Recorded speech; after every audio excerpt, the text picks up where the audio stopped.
Good evening, everybody. The current time is 5:48 in Eastern, 4:48 Central Time if you're watching from the Western UP. We do have a severe thunderstorm warning that was just issued for Gogabet County as well as portions of Ontonagon County. So we'll be looking at that storm right here near the Ironwood Wakefield area. The warning is going to be for quarter-size hail, so 1 inch in diameter, as well as 60-mile-per-hour wind gusts. So looking at the storm here, off of radar, we got a pretty good hail core here. Now, we're kind of in a radar gap here where no radar is looking, better than one other radar. So we're just going to have to deal with that right now. The radar beams are kind of shooting way up in the atmosphere. But radar is indicating some decent-sized hail falling over the Bessemer area, moving up in toward the Wakefield along M28 here. Looking at the way this is running, storm motion, northeast here at roughly 30 to 40 or so miles per hour. The text of the warning does say 40-mile-per-hour movement to the northeast. And then again, that hazard is going to be for quarter-size hail as well as 60-mile-per-hour wind gusts. Other locations are going to be Ironwood, Bessemer, Wakefield, Hurley, and Thomaston. I'm going to go ahead and track this off here to the northeast. Looking at this, we're going to move at 40 miles an hour. We're going to calculate some times here. Bessemer in 2 minutes, Anvil in 3 minutes, Ramsey in 5, Waco in 7, Planter in 8, Wakefield in 9 minutes, Thomaston in 11, Connerville in 13 minutes, Tula in 20, Meriwether in 33, and Lake Gogabek in 34 minutes. Looking at the hail tracker, we are seeing some decent size hail on this storm. Pop that off real quick. Looking at this going over the Ironwood area. Moving pretty much due northeast here, but we also take note here that we do have other hail cores that are to the south of this one about to push up. So we may have a couple other storms to monitor here. We also have one up here in the Ontonagon area. So we'll be watching these storms as they move northeast.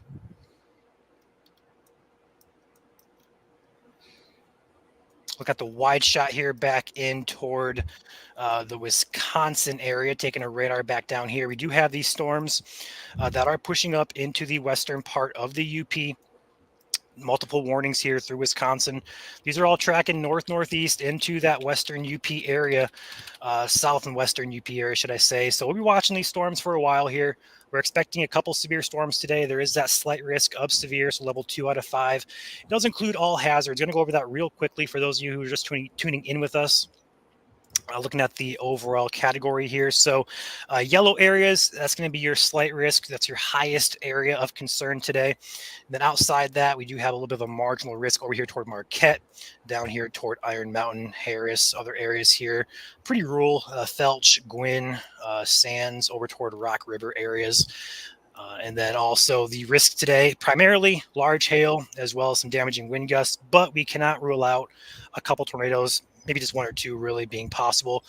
Right now, nothing that looks imminent for that, but it is a possibility given we do have some good wind shear up there today that may get some storms trying to rotate.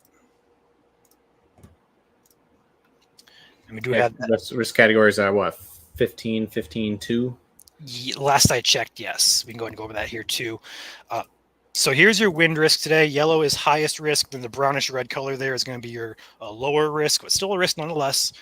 It's going to be a 15% risk there. And then looking at the hail, we're going to see roughly the exact same areas here. Yellow is the highest risk, and then the brownish color is your lowest risk today. And then for that tornadic risk, we're going to overlay that here momentarily. It's just going to be a 2%. Looks like it's very, tied here to these western part of the UP here. So these storms aren't really expected to do too much in the way of tornadic activity, but they're highlighting that risk just because we do have that wind shear and some spin in the atmosphere, but not overly, too concerning. One thing that's not going to help us today, again, we mentioned this at the start, the radar beam. Both locations, we have a radar in Duluth, Minnesota over here and one over here in Marquette. The Duluth radar beam is about 8,000 feet off the surface, and the Marquette is right around 13,000 feet. So we're not going to have a good idea of what's happening at the surface with these storms. So we're going to be kind of cautious in our wording with that today, just because we don't really have those eyes too far down closer to the ground with these storms, unfortunately.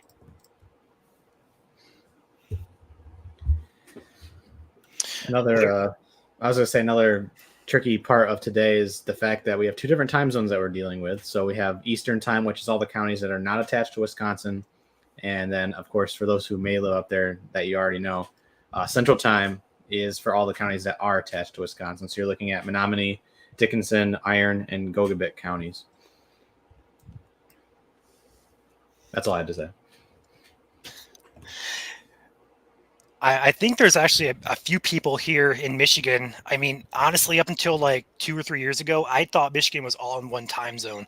And I just learned that a few years ago that we actually have Central Time in Michigan. It's UP, but still, I didn't know that. So for those of you who are in chat watching from the Lower Peninsula tonight, you guys are not expected to have any severe weather. The only risk currently that we expect to be a concern is up in the west central part of the Upper Peninsula. So if you are living back down, Ann Arbor, Flint, Grand Rapids, up toward Gaylord, you guys are not expected to have any type of severe risk at all in the entire Lower Peninsula. So this is just going to be a focus more so up toward the west central UP.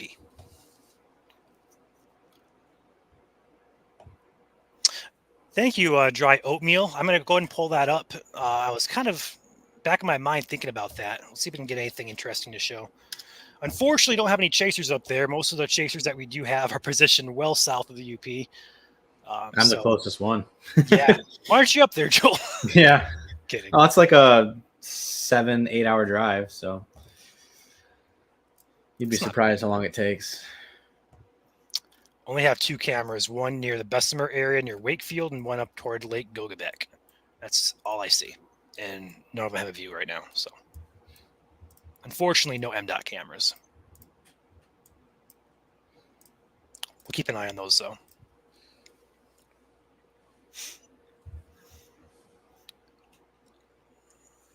So this storm is going to be moving fairly quickly. 40 miles an hour is a lot faster than we had yesterday in the Lower Peninsula. We were looking at storms yesterday about 10 to 20 mile an hour movement. So we're looking at pretty good storm speeds today, looking right around 40 or so miles per hour, give or take some. These should be clearing these warnings here fairly quickly. So we'll be on here for a while, I would expect. If there's any lull in activity, we may decide to hop off here but keep the stream running. Although we don't really expect too much of a lull today. There should be a few warnings to at least cover over the next couple hours. So this storm down here moving up into the Gogabet County area does look pretty hefty. No warning on that one, but there is some indication there that there could be some hail falling in that one as well. We'll see what they do with that. Currently, we do have some special weather statements that are in effect here up there in Ontonagon County. It's going to be for winds in excess of 30 miles per hour, as well as pea-size hail. Looking at radar for that storm, that's going to be moving off toward the lakeshore, basically riding the lakeshore there, up toward Houghton. So that's currently not severe, but there is a statement out there. And just kind of new warning issue just to the south of the border here in Wisconsin for this storm that's going to be pushing up toward the Gogabet County area over the next couple of, and we'll say about a half hour or so. So we'll watch these as they move up into the area. But that one warning still in effect there. New warning just got issued for that storm we just mentioned there in Gogabet County. That's going to be for, it's considerable, Joel. It's considerable there. So golf ball size hail. Gotcha. And this is going to be radar indicated. So radar is indicating, according to the National Weather Service at this point, that we're getting hail up to the size of golf balls, which would be pretty much centered over, looks like Route 519 near Hartley and Dunham here, moving up toward, we're going to call this Route 2 or M2. I'm not really sure what the proper Highway 2. US 2. US 2, thank you, Joel. Yep. So this is producing some pretty good size hail here. So we have 2 warnings now. One of this is considerable, which there are different levels of severe warnings. We have our typical, what do they call typical ones? Just, is there a name for that? Just normal severe thunderstorm warning? Yeah, and it goes just severe, and then it's severe considerable, and then severe destructive. Yep. So this is level 2 of a severe warning now. That's in effect here. And that warning does go ahead and brush up into the southern part part of Ontonagon County as well, just near the Bergland area, just missing Matchwood. But if you guys live in these areas, you guys are in line in the future here, probably another 20 to 30 minutes in southern Ontonagon County. I believe someone in comments from the UP says instead of Gogabek, which I thought it was as well, I think it's Gojabek. So it's like with a J. Gojabek. Okay. Yeah. If anyone else is from the UP and can help us out with some of the pronunciations, that'd be great. We were having a debate before this this live stream on Ontonagon. We figured that out pretty quick. Doug says, just use Eastern Daylight Time. Everyone in the UP counties that are in Central Time are Packers fans anyways. Well, that's kind of mean. Oh, man. Yeah, this is in the UP for those who are just tuning in. Very western portions of the UP. Latest scan there on the hail tracker looks like it's broadening out, but again, we're kind of in the dark here. We're not going to rely too much on the hail product here, just because again these radar beams are shooting way up in the atmosphere. So we're going to go more so off the reflectivity today, where we see these purples and blacks in there. That's going to be where the heaviest rain / largest hail is going to be falling most likely here. So the latest scan does suggest that it could be slightly weakening, but again, we're not going to rely too much on that. So we're going to try and shy away from using that product too much. Oh, maybe it's Gogibik. Gogibik. Someone says it's not with a J. I've heard it pronounced like two different ways before. Is it Gogabek or Gogibik? Somebody help us out. Yeah, if it's Gogibik, put 2 E's.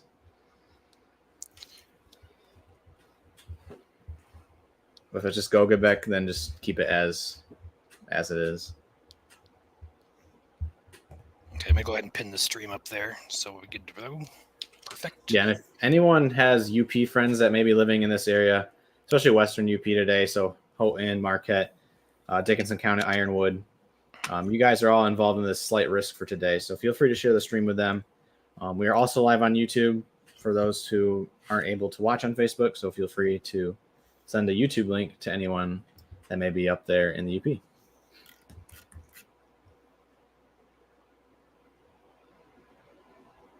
What's up, John from Gogibik County? Nice that we have viewers from the UP. Most of our following is based down in the Lower Peninsula, so it's always good to see UP people hop on here. And yes, we do cover you guys. It's just never really nothing happening up there usually. It's usually lake effect snow, or very rare we get a severe risk up in the UP, just specifically for the UP.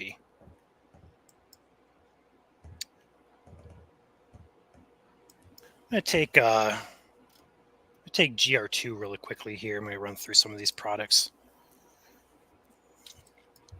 I'm not sure you guys can see that, but the hail marker on the radar here is just over 1 inch in diameter indicated here. Not really getting too much to write home about on some of these products, but again, we're kind of blind with this just because we're so far up in the atmosphere with these. So getting reports out of Wisconsin with these storms pushing up of severe hail. One near Rib Lake of 1 inch hail. Up here by Phillips getting 1 inch hail. So these are moving into the southwestern part of the UP here next hour or so. So these will be moving up quickly, and likely going to have some, at the very least, some large hail and likely gusty winds with these.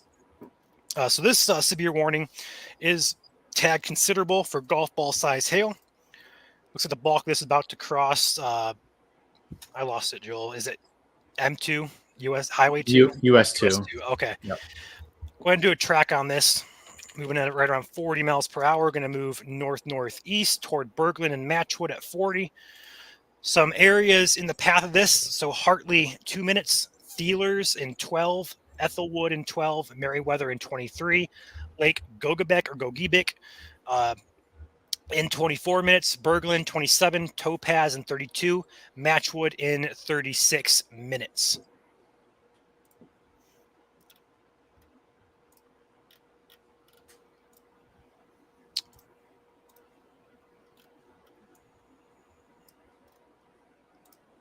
Another special weather statement just got issued up here. This is going to be for what appears to be Houghton County, as well as extreme portions of Baraga County. We're going to take the Marquette radar for this one just quickly here. Looks like some pretty good heavy rain there, perhaps some small hail falling. The text of the statement says gusts up to 40 and nickel size hail is possible. Doing a track on that storm, we're going to track this off to the northeast at, again, roughly 40 miles per hour. So White in 10, Nisula in 12, Alston in 15, Pelkey in 24, Elo in 28, Beartown in 32, Assassins. Is that a name up there in the UP? Assassins in 34 minutes. I don't think it's Assassins. Assassins? Yeah. I don't even know. Assassins, I think is what it's called. Assassins. I don't know. There's only 2 S's at the beginning. All right. You got a nice big severe thunderstorm warning coming up to the border there, heading towards Iron River too. Yep. Got a chaser, or at least a spotter out there. Nanley Ready? Never heard of that. Never heard of them. Some of these names you just kind of memorize looking at radar and stuff after, many years of looking at radar, but some of these guys' names I just don't recognize.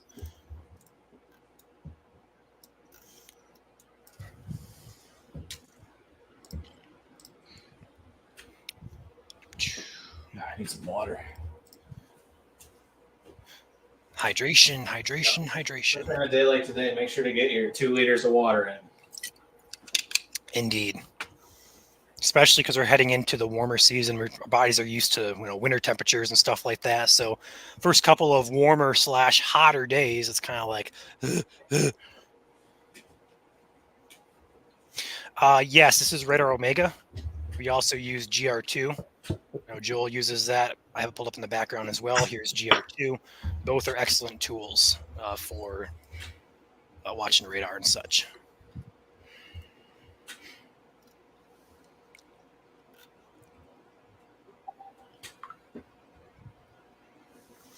Nope, nothing for the LP tonight. You guys are good. You may get a scattered thunderstorm, or should I say isolated thunderstorm toward Grand Rapids, but no severe for you guys. We do have a lake breeze there. We can see it on radar here if we actually were to zoom in. We could see a shower, potential storm pop up along that, but the chance for that is quite low. Looking at the east side, there's nothing on radar here. You guys are not expected to have anything tonight. So let's keep that in mind. If you're watching the LP tonight, you guys are A-okay.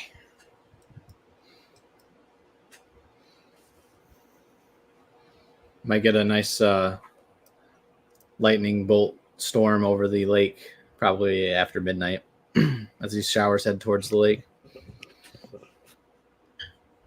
Sunset's at like 9:30 now, right? I think it's just before 9 if I did guess. Last light is closer to 9:30. Okay, I was gonna say. I just know at my house it's 8:20, 8:23 or 8:53. Yeah. All right, new warning. Just got issued.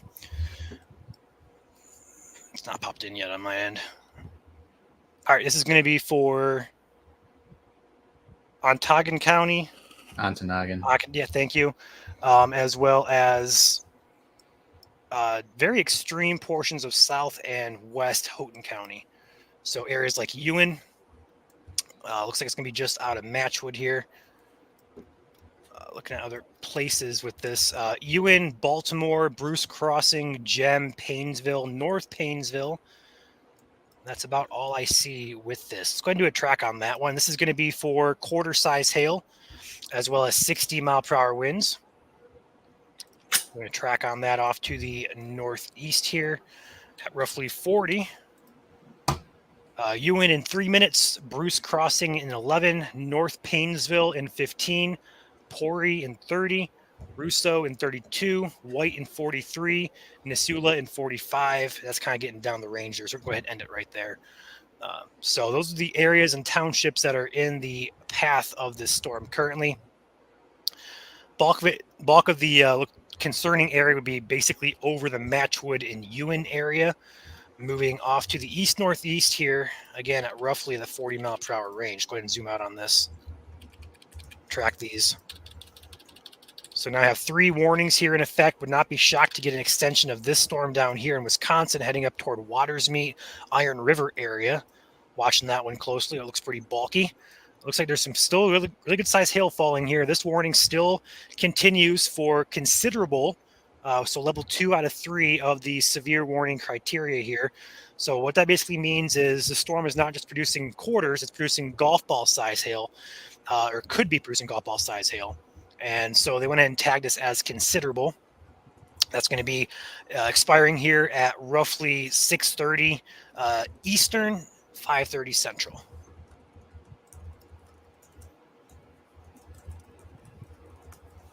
Take a back out and look at the bigger picture here. We have a special marine warning up here towards the Houghton area. Anybody on the lakeshore up there? If you happen to be on the lakeshore up there, we're going to have some issues on the lake. Looks like wind gust of 34 knots or greater, as well as large hail being possible with that storm. This is going to be for this cell up here.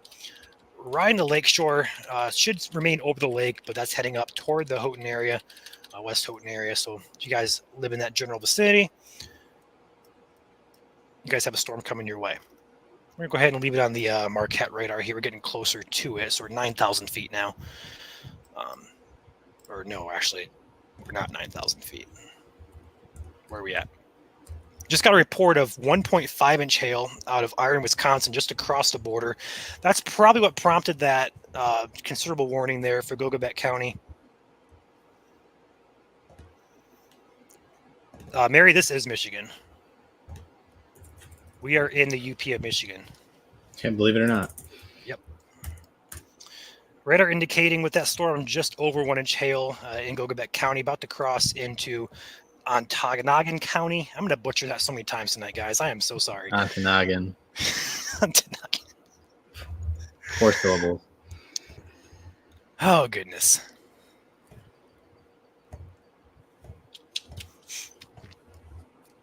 Where'd my pen go? There it is.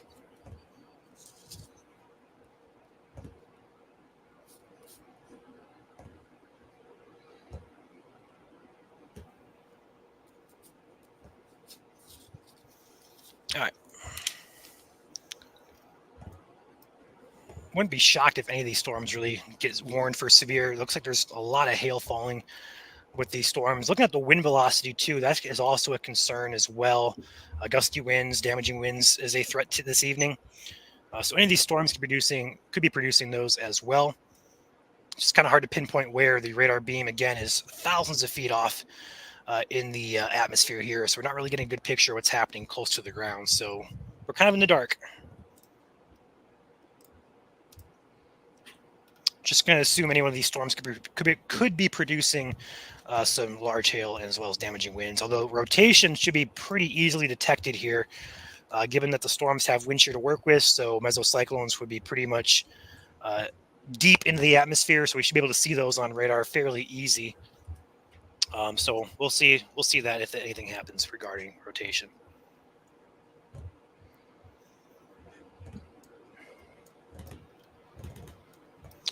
Storm here that just got statemented, if that's even a word. I like that. Statement. Nickel size hail and wind gusts up to 40. Looks like it is growing here as it crosses into Houghton County, areas like White, Nisula, Alston. You guys are on deck for this momentarily, so expect at very least some large or perhaps large hail. There's no warning on that, but it is growing. A good updraft on what we're seeing here, as well as a good downdraft. So wouldn't be shocked if they upgrade that to a warning.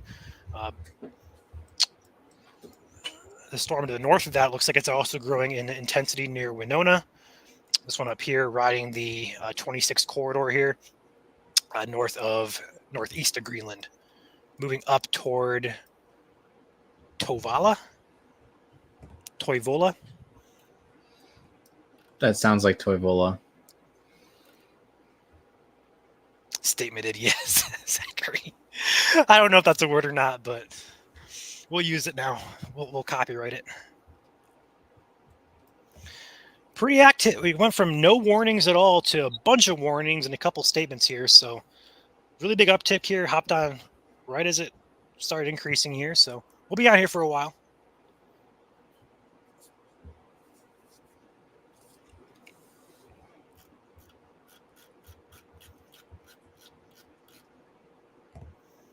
Yes, this is the Upper Peninsula. This is not the Lower Peninsula. There is no threat this evening expected in the Lower Peninsula at all. So that hail report is right here, just north of Pine Lake, Wisconsin. That was reports of quarter to golf ball size on Pine Lake in central Iron County. That was at 5:47 Eastern, so roughly about a half hour ago.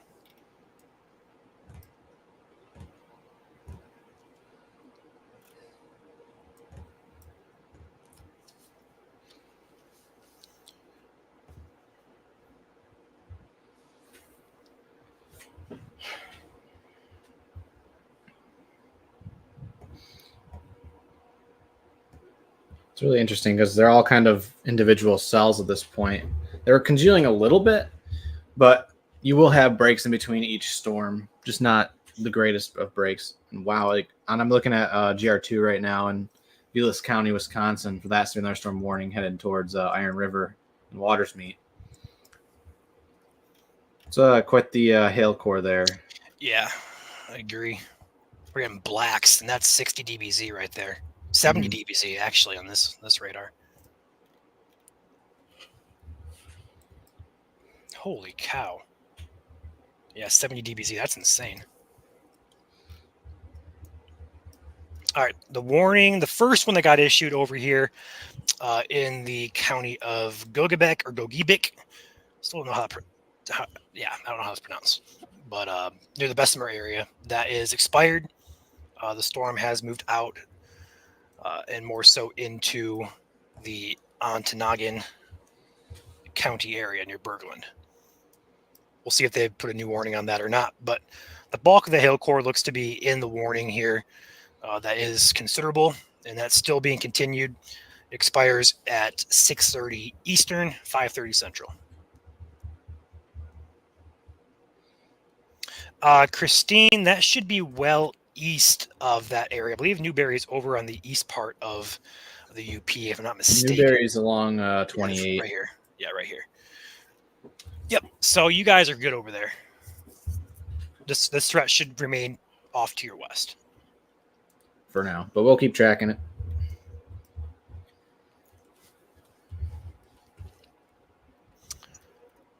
I'm Canadian from Windsor. Well, welcome to the stream, Tim. Glad to have Canadian friends here with us. I look like somebody from the Outsiders movie. What that's supposed to mean? I saw that comment. Do you want to mention? Go ahead. No, I was gonna say I've never seen that movie, so. I do want to mention that the radar is indicating some decent hail falling. Again, we're not too confident in this product because radar beam height is pretty high in the atmosphere, but it does show there is a good signal here for hail heading up toward the Bergland area, which is just inside that warning here. So that's going to be of concern there. Wouldn't be shocked if they extend this warning up here into Ontonagon County here, Ontonagon County. No, I'm just gonna let Joel say everything tonight. It's Ontonagon. Yeah, you had it right the first time. Ontonagon, okay. The TON is like TAH or whatever. Onta or TUH. My kryptonite tonight. There we go. And there you go. New warning now. In effect for the storm that we were just talking about. And this is going to be for $half size hail, so not considerable. But this storm is over the Bergland area. I'm going to track this off to the northeast here. Going to get a track on this real quick. Yeah, so take that off. Track this. 40 or so. So areas in this warning: Merriweather, 4 minutes, Lake Gogebec in 5 minutes, Bergland in 8, Then green in 34. There must be really not much there in the center of that county. Which one? The new Ontonagon? warning. Yeah. That's Porcupine Mountains area, so yeah. So that's good news. Not too much They happening. do have a extensive tornado siren network up there, at least. So something does go tornado warn. I remember seeing them when I'm at my vacation last year.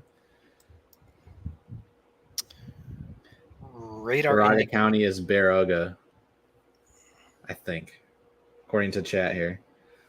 Baraga. Okay. Cheat sheet time. Where's the pen? Yeah. Just write it down exactly as iDonkey put in chat. Yep. I'd say Baraga. How does one pronounce? It's Dowagiac, I believe. Yeah, That's not even in the UP. We were talking about that city back on May 7th with those tornadoes. Yep. A lot.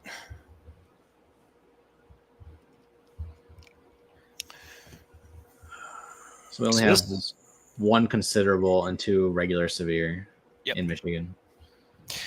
I would want to say that as well, that the radar's indicating with that new warning here on your best, or Berglund, should I say, of radar indicated 1.36-inch hail. So it's got a good signature on it, that's for sure.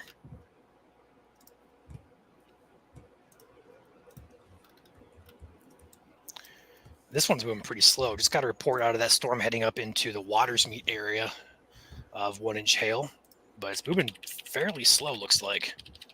Maybe not. That I'll be making a beeline here between Iron River and Watersmeet next hour or so. Can we take the Duluth radar by chance? Yeah. It's kind of in that split zone. Hey, Drew.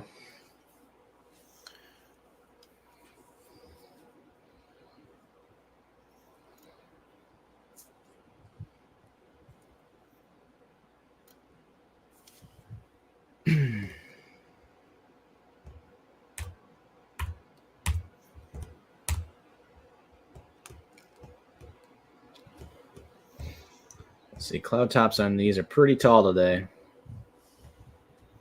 I didn't even look. Over 40,000 feet for the cells in Ontonagon County, and then Vilas County up towards 42 to 45,000 feet. So that's a pretty powerful storm. Same with the one to the south near Irma in Lincoln County, Wisconsin. That's also severe warned.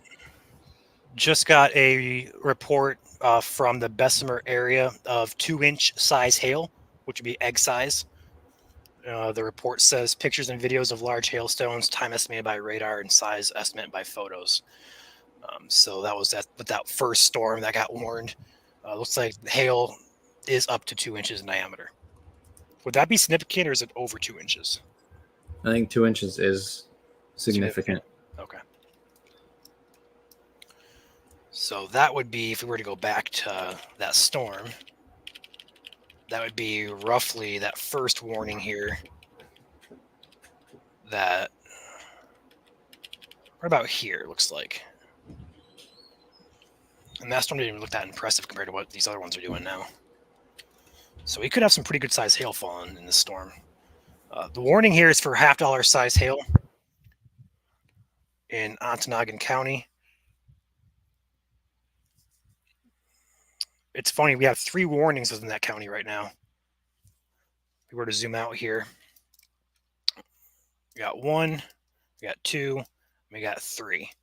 And they're all kind of overlapping each other. So go ahead and pop back over here to the hail tracker. Oh my. Yeah, wouldn't be shocked if that's producing some golf balls in that storm either, near Berglund. Good grief.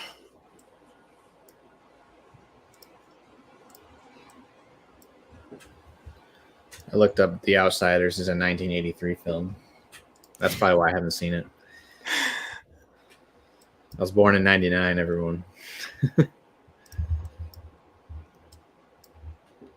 Is it me, or is that storm near Bessemer have an upper level mezzo on it?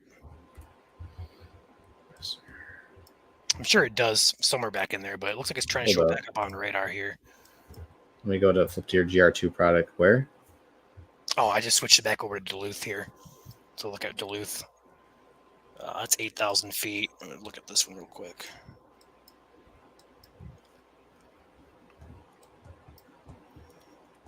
It looked better as scanner go. I would say perhaps. Yeah, somewhere deep in there. They just trimmed our considerable severe thunderstorm warning. Still considerable, though? Yep. At least. It is. Cool. Yeah, golf ball. All right. Back over here to our hail tracker.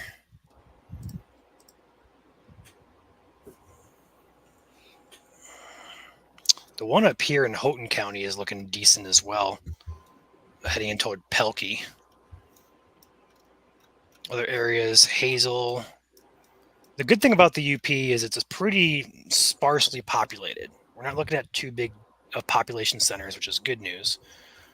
But still, people live up there, so.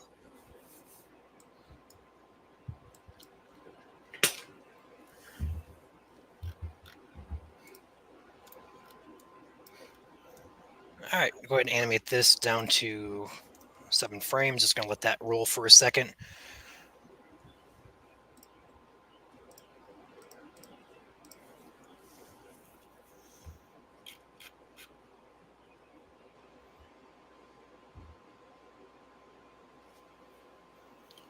A lot of converging potential here as well. A lot of moving parts.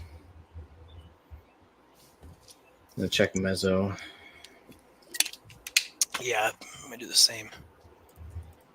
When I looked earlier, there's actually a good amount of SRH in the 3rd kilometer there. Not sure if that's still hanging out there or not. Effective SRH is peaked in the 2 cells in Wisconsin. Okay. At 6 o'clock. Looks like there's a surface cap trying to fill in there. I don't know if you see that, Joel, on the thermals. That's probably why it's isolated in nature. Supercell comp in far western.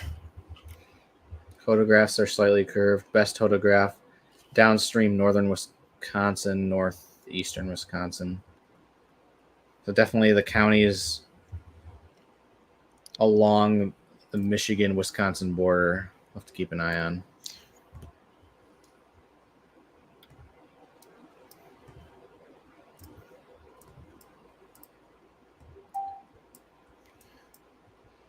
Well, that's interesting. Check this out. I'm going to bring this into the stream here. Getting a camera from MDOT here from, looks like the Ontonagon area. Looking south, it says. East-southeast. I'm trying to get this where this is at. But I'm going to check this out. I can't tell what exactly it is. Can I add that in as an overlay? Yes, I can. Cool. Yeah, here, check this out. This is from the camera. It looks like a good range shaft back there with that cell. This is going to be facing east-southeast towards Rockland from Ontonagon. So that'd be looking, if we were to picture that on radar, it's right about here, looking this way. Along US 45 there. Yeah. So I want to point that out, checking those cameras here.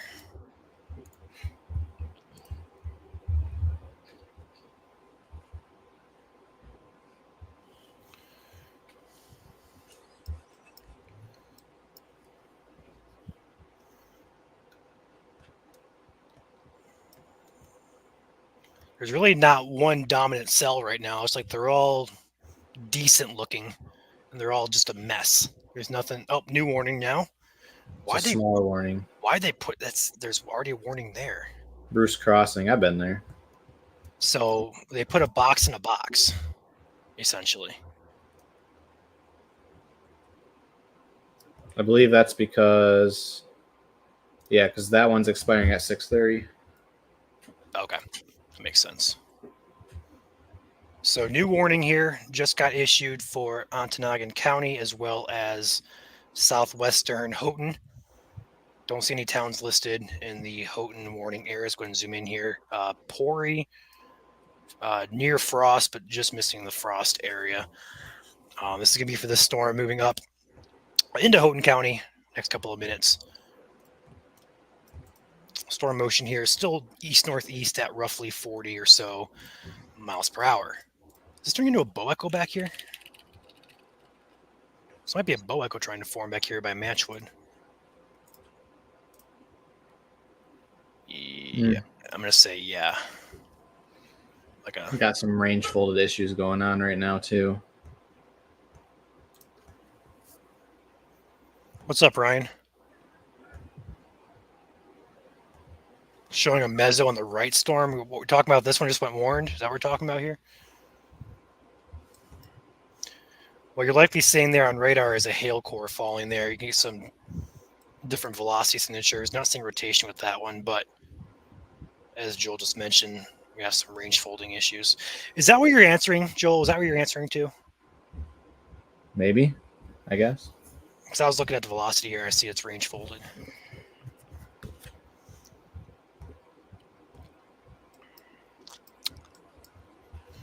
That one lone 2-inch hail report is the only report so far that we have of severe hail, which is good news. And that considerable warning does look to have expired. So just 2 warnings now in the state. Both are going to be in the Ontonagon County area and also extreme portions of southwest Houghton. So this very tiny sliver of Houghton County. And that's a pretty big county too.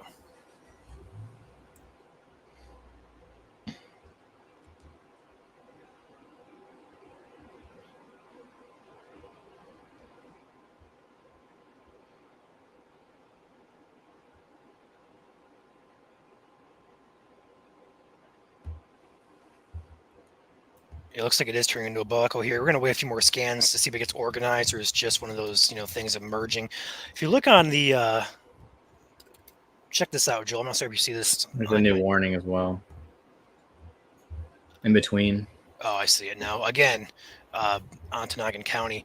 But I do want to show, I don't know if you've seen this on your end, Joel, but look at these 2 cells up here near Gogebic or Gogebic there. They're 2 separate cells. We animate this, they combine, get sucked up into it. Mm-hmm. So now we see a bit of a organized look to this, if it can merge into one cell potentially here. So we'll watch that. New warning though, for the Matchwood area along the 28 here up by FS 730. What does FS stand for? Probably a farm route or something. Let me look. Yeah, I don't know what that means, but warning is going to be for quarter size hail, 1 inch in diameter, as well as wind gusts up to 60 miles per hour possible. Forest Service Road. Okay. Which would make sense. A lot of forest up there. Okay. Take this back here. Didn't switch that, but this is your new warning right here near Matchwood, right along 28 here, up toward 45, just missing 45. But again, Matchwood, Ewan back in that warning, Baltimore. That's all I'm seeing here as far as townships and small towns goes. Go ahead and do a track on this just to make sure. We're just going to use the baseline 40 mile per hour. Yeah, it just says Ewan in 10 minutes is all it says. So luckily, not too much in the way of populated area with this warning as well. Got a new report coming out of the Ewan area as of 10 minutes ago, saying 1 inch in diameter hail reported by the public. So there's our second severe hail report today within the state. That one coming out of the Ewan area. If you guys happen to be watching us from the UP and you have your own reports or pictures, videos, send us. Feel free to message us on the page. Don't send them here in the live stream. We will not see those. We do not see pictures or comments here on streams. We do have somebody monitoring our messenger, so that is the best way to get a hold of us during severe weather coverage.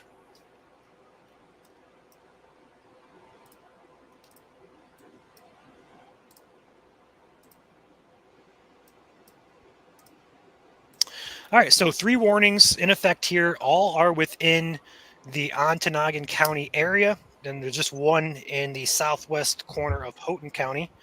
So luckily, most of these storms are currently over rural areas. You have a couple other areas down here we're watching.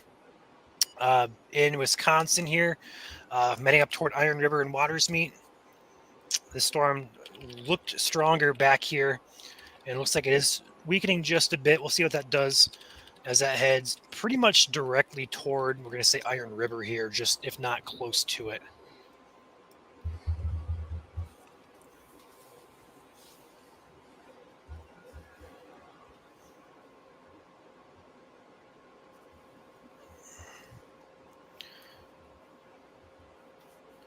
I'll be right back, Joel.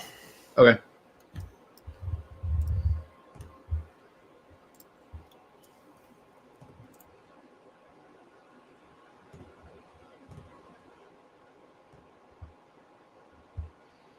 All right, I took my radar live for the first time today here. So bear with me here. I'm gonna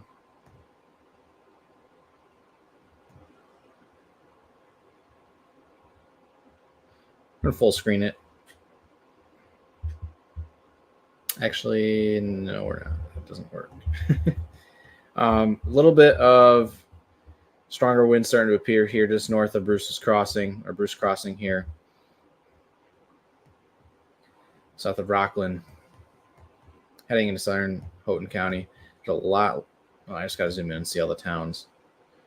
But this is going to stay over mainly rural parts of southern Houghton County and eastern Ontonagon County for this severe thunderstorm warning. It's kind of congealing into a bunch of close by blobs that aren't completely congealed together yet, but I'm sure as time goes on, they'll interact with each other in such a way.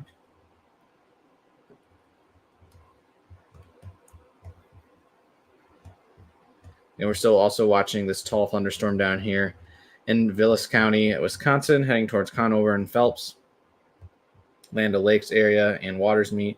Not severe warned yet for the portion in Michigan, but again, we are watching it closely. We just have these 3 severe thunderstorm warnings all in Ontonagon County at this point in time, all producing just below significant hail or significant hail as it was earlier here over near Bessemer with that 2-inch hail report that we had come in. And these storms are moving off to the northeast at about 25 to 30 miles per hour, which gives you guys some lead time down the road here, especially if you head into the Keweenaw Peninsula later this evening, where they're already seeing some showers. The special marine warning offshore of Houghton County has been allowed to expire. Fun fact about the UP, there's only one bridge here that connects the Keweenaw Peninsula to the rest of the UP here in Houghton and Hancock, and that is this crossing right there. So it is very hard to storm chase up there, despite the fact, or on top of the fact, I should say, that reception is not the greatest unless you are in certain cities.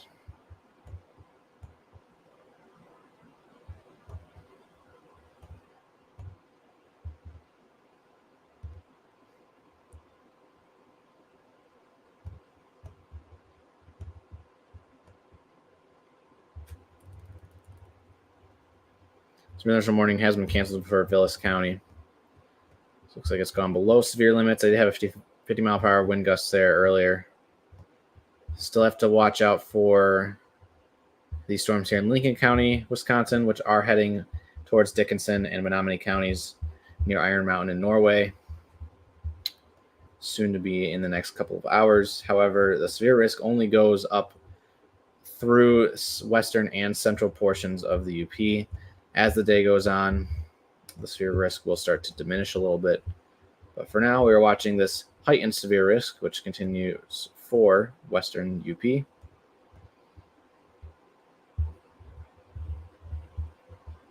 And if you have anyone who may be living or taking a vacation, early vacation up here in the UP, feel free to share the stream. We'll be live as long as there's severe warnings in effect, which we have 3 of them again right now. Looks like Ewan has a 1-inch hail report, and hail continued for 5 to 10 minutes according to the report there. That was as of 6:20 Eastern, 5:20 Central.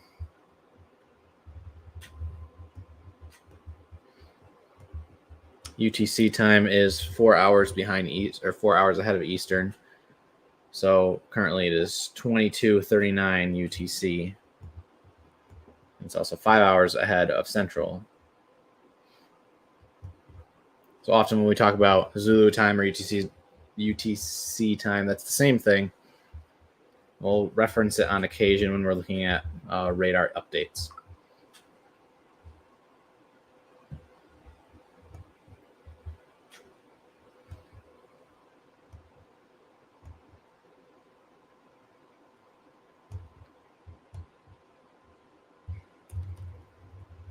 We'll switch it over to our velocity product here, or vertically integrated liquid product, excuse me. Looks like the leader in hail right now appears to be this storm that produced 1-inch hail over Ewan a short while ago, and that's this leading severe thunderstorm warning north of Trout Creek.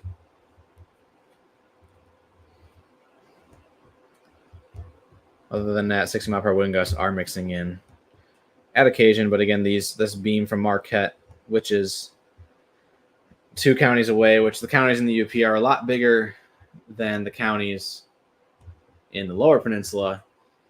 So it's more like 4 standard counties away, and that's the equivalent of, say, Grand Rapids up to Cadillac. So it is pretty far away from the radar beam or from the radar site. So these are shooting directly up into the storm, not what's actually happening on the surface. So if you are living in this area, know anyone is living in this area, besides sharing the stream with them, feel free to tell them to share whatever they're seeing to the National Weather Service Marquette this evening. And you can find them at NWS Marquette on X, formerly known as Twitter.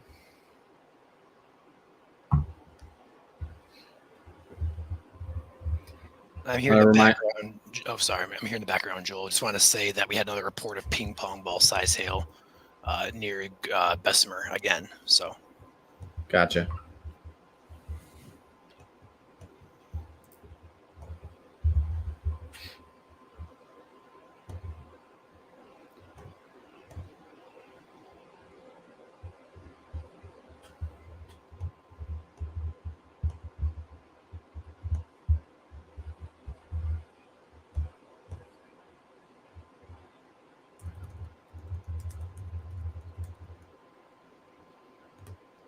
So Michigan Tech will soon have some severe heading your way up there in Houghton.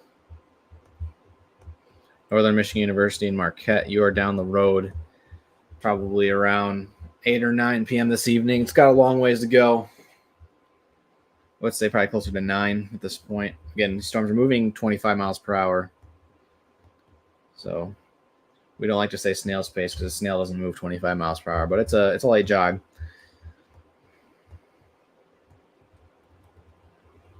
The ingredients on mesoscale are strongest here just south of the border in Wisconsin.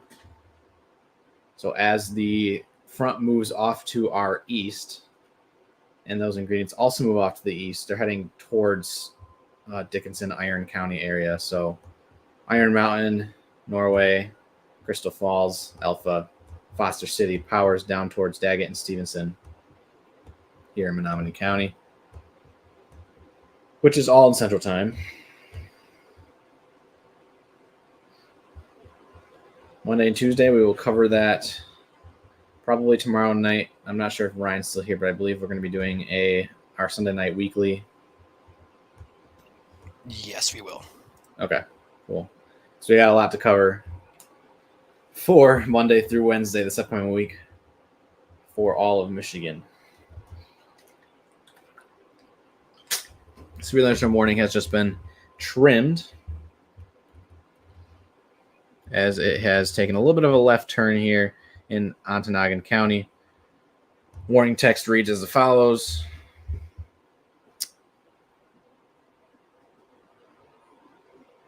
That's not right. There we go. 6:43 p.m. Severe thunderstorm warning remains in effect until 7 for eastern or east central Ontonagon County.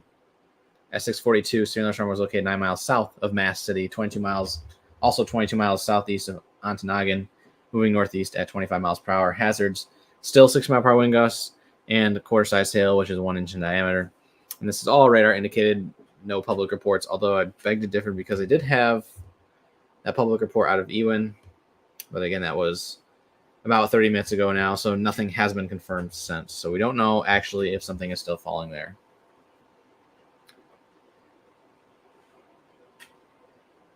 And this will remain over mainly rural areas of east central Ontonagon County. That is your updated text for that one. We still have this severe thunderstorm warning in effect over here in central Ontonagon County over Berglund. Issued until 6:45 p.m. So that's actually supposed to expire here shortly. 1.25 inch hail, 6-mile-per-hour wind gust for that one. Then we just kind of a massive mess of rain and small hail here, still occurring in Ewin near Bruce Crossing. And that warning has been allowed to expire at 6:45 p.m. So we just have this one warning in effect till 7 now in Ontonagon County. It's kind of becoming one big blobby mess.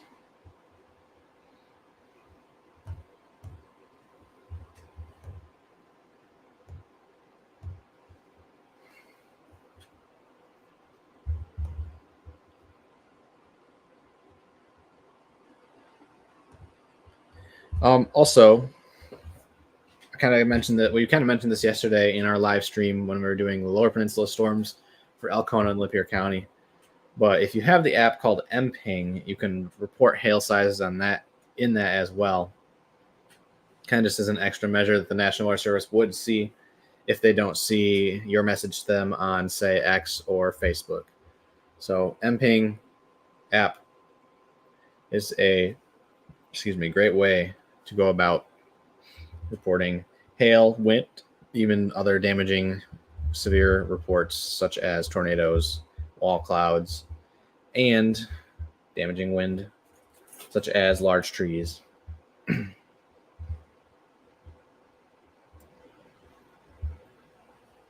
Ryan is back, it looks like. For now. For now. We have one warning now. Nice. Maybe we get a break here pretty soon. Doubt it. I don't know. That one storm that was heading up toward Iron River is weakened, looks like. Yeah, it's kind of just one big mess right now. Yeah, as we get closer to sunset, too, the ingredients don't, the further east we get, the better off we're going to be because the ingredients aren't as good as we get toward Marquette. Everything's kind of peaking over north central Wisconsin right now, at least in terms of meso. We'll have an update at 7 for that meso analysis page. So we'll have to see what that says. Just got an update from the meso analysis here. It says severe threat continues. Strong to severe thunderstorm development, including supercells posing a risk for severe hail and wind, probably will be maintained while spreading eastward across the region through 8 to 9 p.m. Central. Multiple discrete thunderstorms, including evolving supercells, are ongoing. I must be talking about Wisconsin. Yeah. Take your radar back. Just to have it up. Because yours is looping. Renewed convective initiation remains possible in another couple hours as the zone shifts eastward. They're more so talking for Wisconsin, though. That mesoscale discussion does include, I'm just matching what the map says, Eastern Iron, Dickinson, and Menominee counties.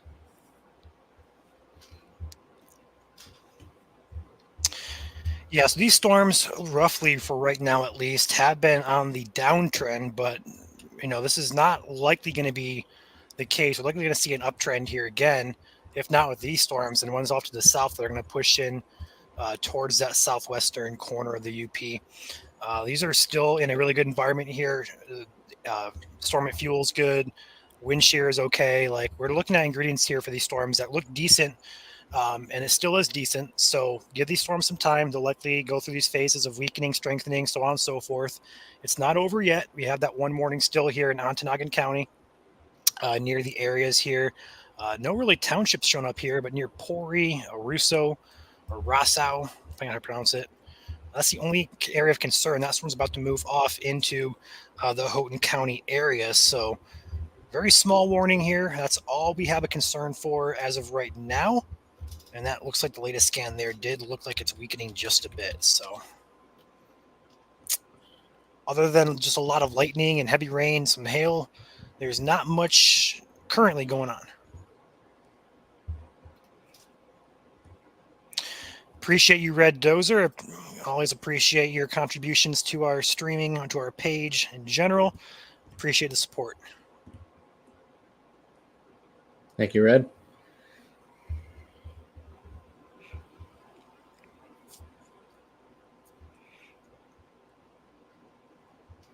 So far we have 4 reports of large hail in Michigan, 2 near Bessemer. One was 1.5 inch, which is ping pong ball, and then one was 2 inch, which is egg size.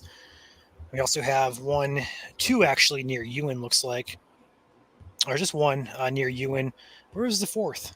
There's a 4th one here somewhere.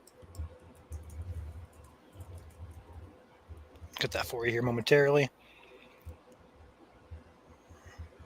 Looks like Ironwood had dime size hail, so not severe, but dime.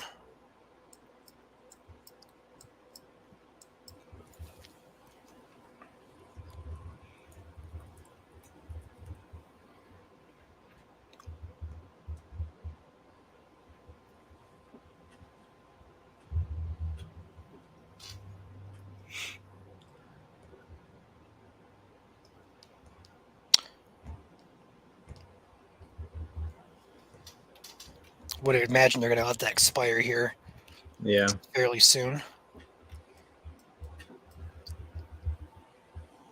And after that, nothing looks too intriguing. Right. For now, at least. Huh? Greenland looks kind of interesting.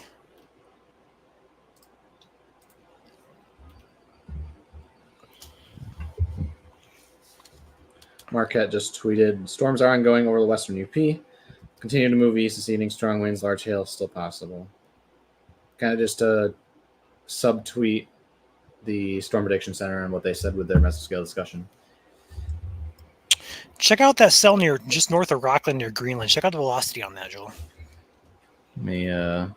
It's not concerning, but it does catch my eye just a bit. Yep. Just a teeny bit.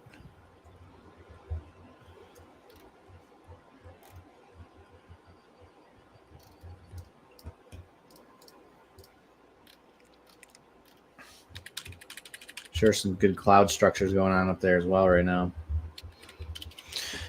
Yeah, how's that camera looking, Noggin?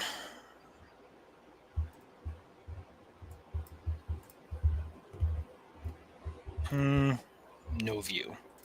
Let's check around these cameras here. We don't have storm chasers up there, but we do have some MDOT cameras we can always look at. Yeah. And there's currently none that show anything. I mean, here's one we can show. It's not really much of anything impressive, but I'll bring it in real quick.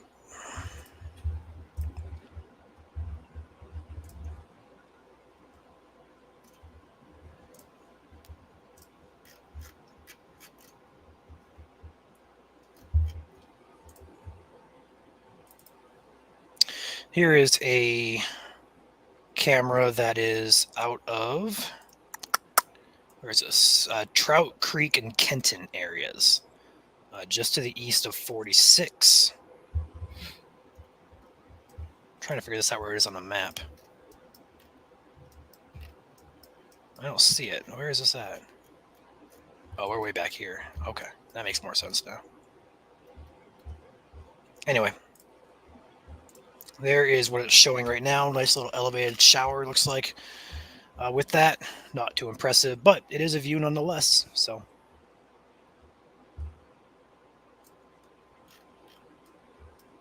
that warning does remain in effect there. Yeah, Joel, check out near Greenland. The latest scan, 53, 653.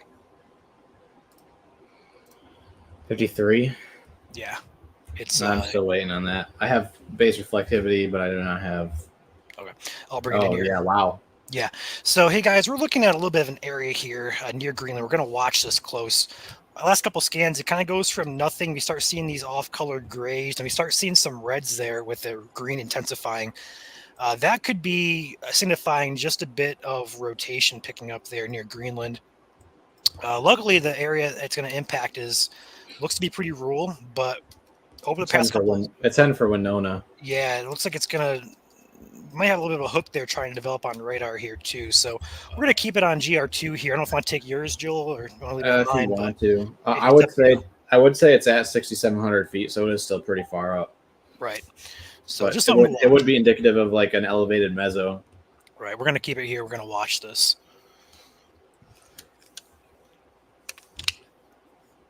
And it would make sense too, looking at your meso analysis, the better wind shear is actually right there. Better SRH there too. So it makes a little bit of sense.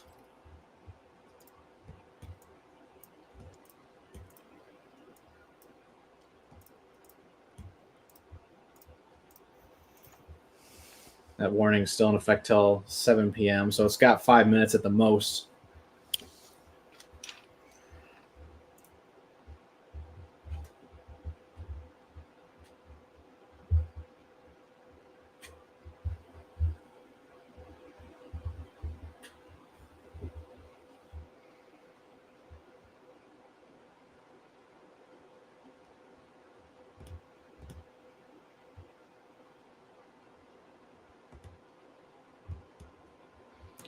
Pause it. These scans are 4 minutes apart, which is not ideal.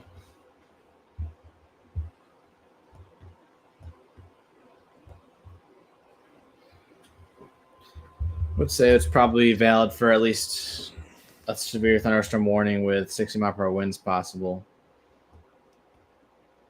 if they were to issue one. But this is 45 knots at 6,800 feet, so it's not quite there yet. No, this is not going to reach Detroit. The Lower Peninsula does not have a risk tonight. This is the UP of Michigan. This is the very opposite side of the state. I have 3 radars rolling here, waiting for the new scan.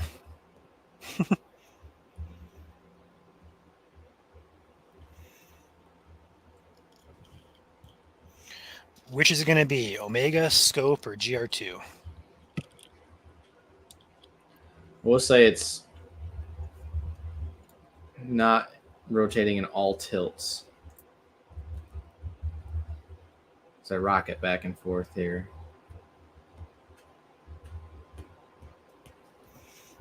Oh, wow. There's a considerable severe thunderstorm warning down there. Now in Lincoln County, Wisconsin. I just dropped everything. There we go. These scans, how long are these scans? 4 minutes apart. Okay, so anytime then.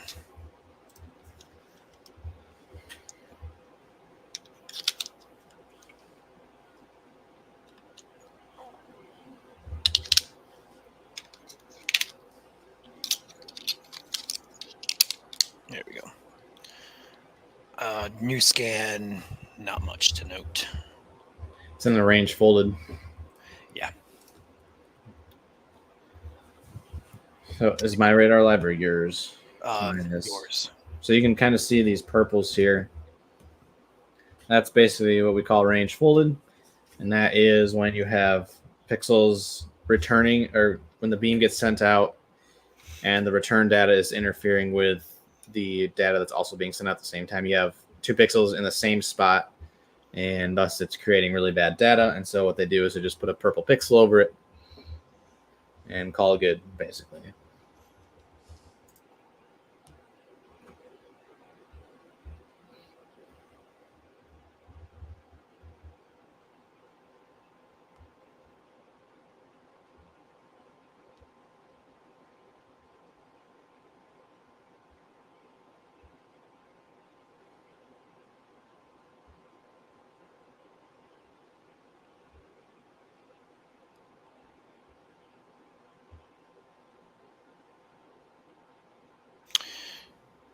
Just wait for the new scan is all I can really do at this point.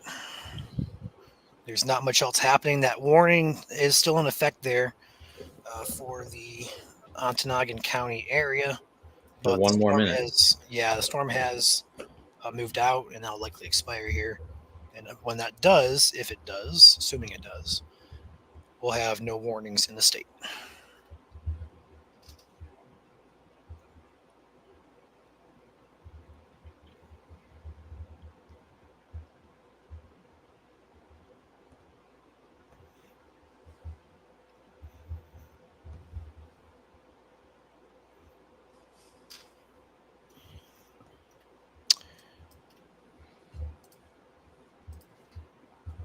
And a warning has expired. Now we just need a new radar scan. Joel, I have to say, I love these graphics, man. I love that you're on top of these. Thanks.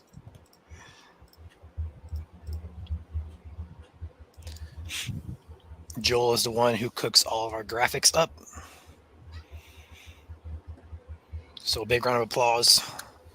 We just updated our graphics from the old style to the new style. If you've noticed, it looks more modern and more sleek. Love it. Mm-hmm. New scan will come in here about 1 or 2 more minutes. Houghton had a hail report. How large? Or Hancock, I should say. Pea size. Yeah. 7 miles west-northwest of Houghton via Facebook. Ground covered in pea-sized hail. Location estimated.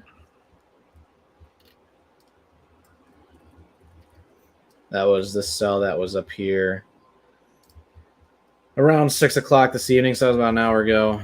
It has since faded out and gone up towards Copper Harbor. New scan incoming.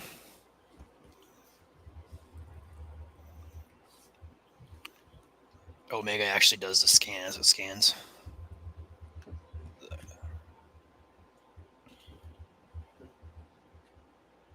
You can take mine. I have it if you want to. Okay, yeah, go for it. Which, yeah. Not much, but it's, kind of hanging out, kind of not hanging out. Ironwood, Gogabek County Public Reports hail of ping pong ball size. Picture received showing hailstones larger than a quarter. That's as of 6:06 p.m. Eastern, so an hour ago. Looks like they're reporting ping pong ball size hail. Again, in the exact same area near the Ironwood area.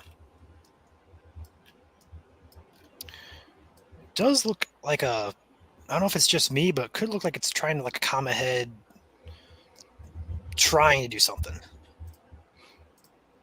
Or is it just me? Yeah.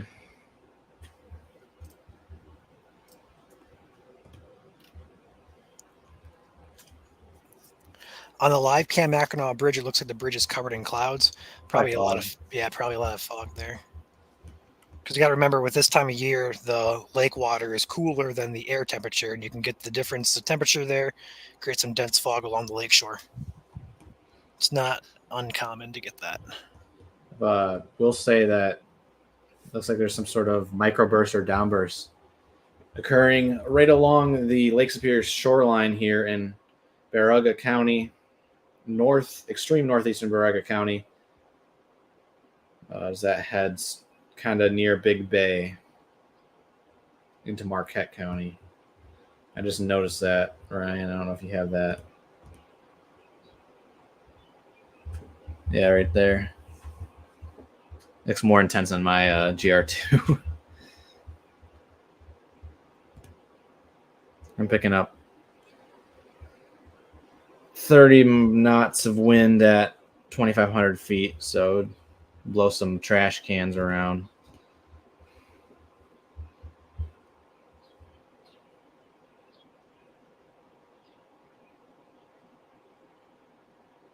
Thank you, Pry. Appreciate that.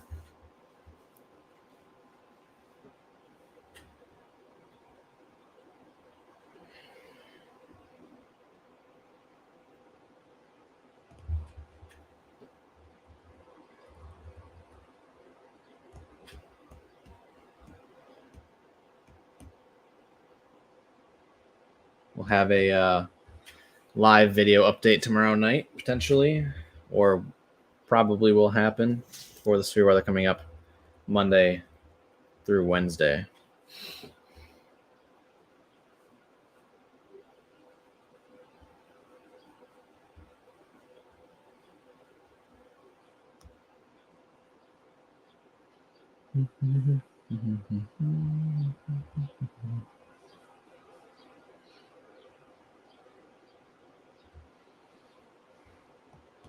I will say I believe a new warning is coming in here in just a second. Should be for the storm we've been highlighting in Ontonagon County. Just popped up on MSC Twitter /X. So if you want to follow us over on X, we got automated warnings being posted before they even show up on radar. That is at MI Storm Chasers. I believe that if you're saying the one that just got liked, I believe that's old. Oh, yeah, you're right. Yeah, it looks like it expired 5 minutes ago. I'm not sure. Never mind. But the point still stands. I was confused too. Usually those warnings do pop in right away before Marquette even tweets them out. That was Robert who liked our tweet. Throwing us off. Usually I'd on top of it. I just looked too quick.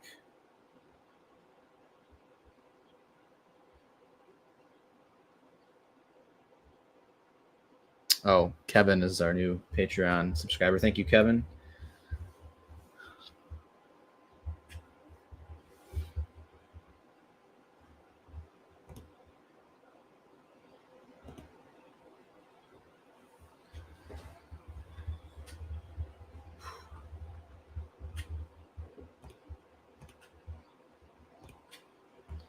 At this point, we're kind of just waiting to see if any more warnings pop up, especially with the storm heading into Houghton County, southwest side, or if the microburst in Big Bay does anything. I think that's going to be moving offshore, though, so that won't be an issue.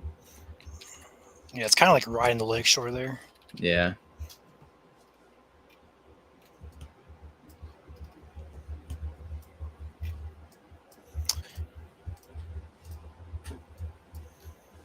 Yeah, storms still look kind of unimpressive at this point, except for this one up here. It catches my eye, but otherwise, there's just not much to write home about right now, unless you're in Wisconsin.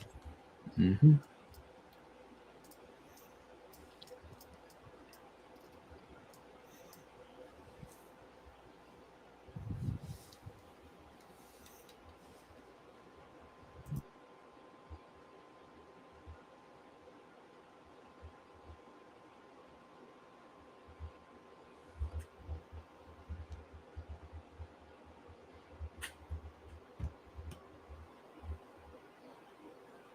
Put on our background waiting music, but that might demonetize us.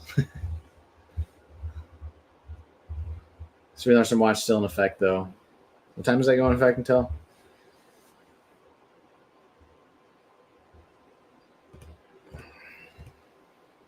Actually, I can check.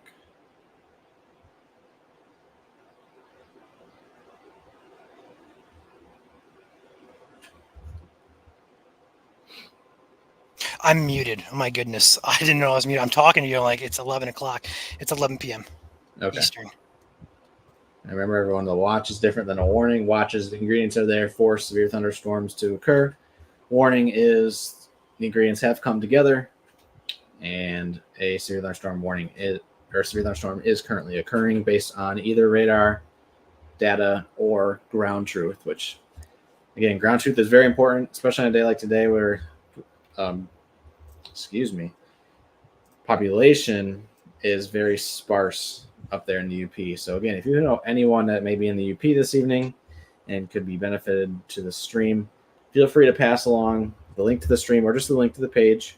You may be stopping our live soon if no severe weather continues, but then going live once a warning does occur again here in Michigan. I think we're just going to stay live for a couple more minutes here with these storms heading up towards Houghton, South Range area in Houghton County, because that is a very big population center for the UP. We can play one or two songs, I believe. It's called Stampede if you wanted to play in the background. It's our intro music.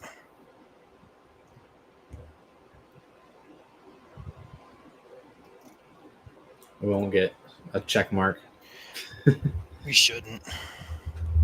It's cool if you don't want to. I'm just saying, I think the Stampede one, it's direct from Facebook's no copyright, so. Gotcha.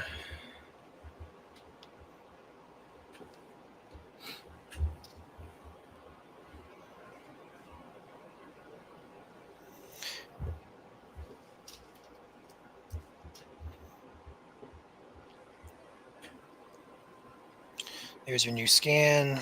It continues to look. It's kind of like a bow echo trying to form. Or not a bow, but like a line of storms potentially trying to form there. But the one up here catches our eye is not really catching my eye now, based on the latest scan. Wait for the new scan on velocity to pop in here.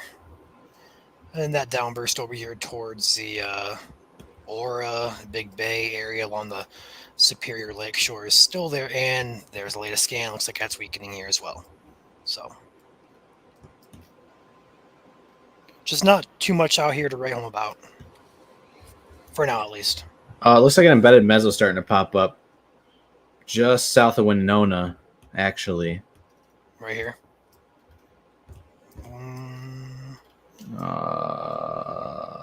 Where's Winona? It's along where our place was earlier. So just to the east of Greenland.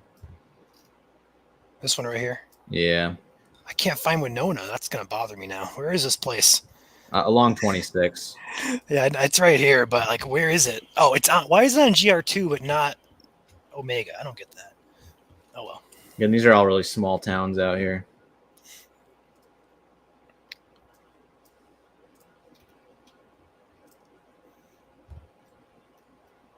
Just a tiny little bit.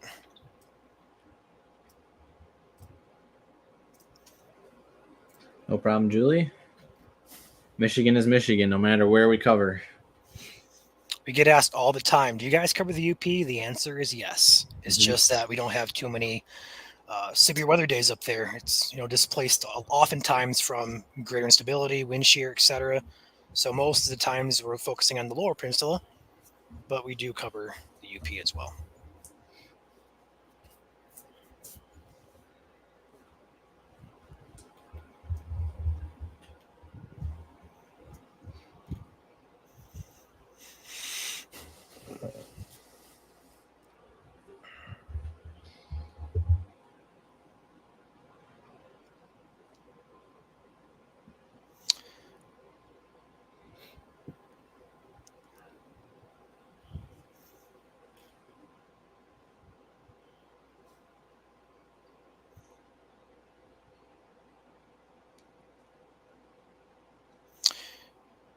Waiting for the new scans, all I can really do at this point.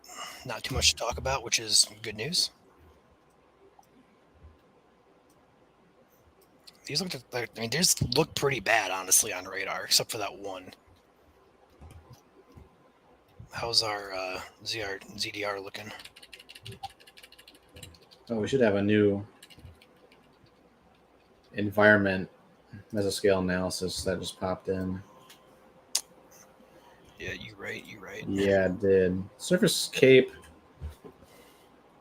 It's not looking too hot. Yeah. It's outrunning the better instability, looks like.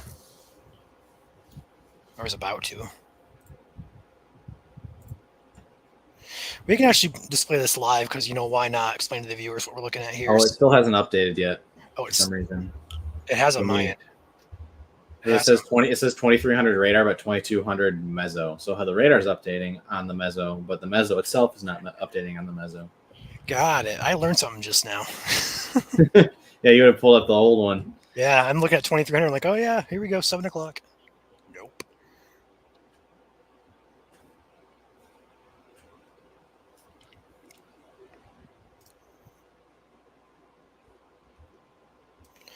We'll pull that up in the background and just keep it going here. New scan's about to come around. Or it was. Where'd it go?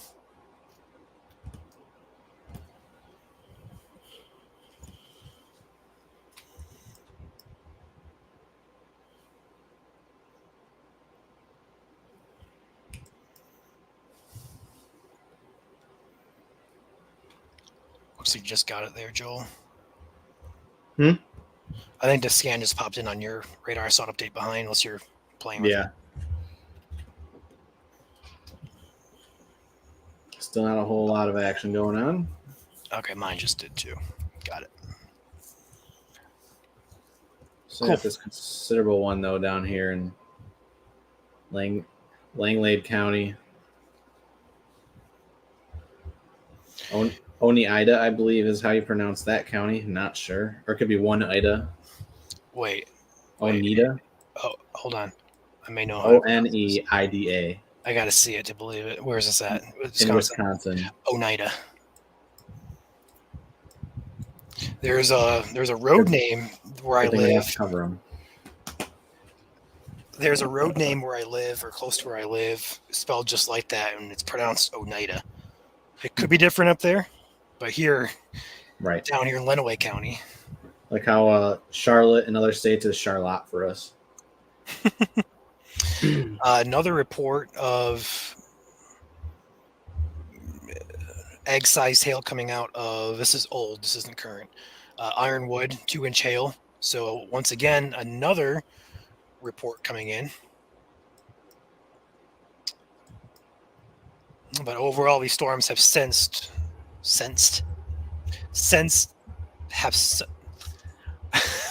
my mind is in crazy places. I want to say has sunsed, but that's oh my goodness. These storms have since weakened. Must be tired or something. I am not with it tonight.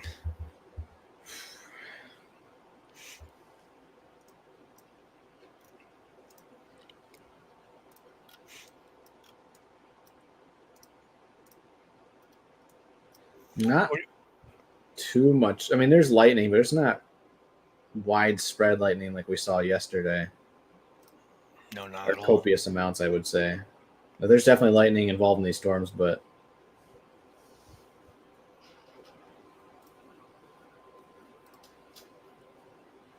that doesn't mean stand outside, obviously. You will still get struck.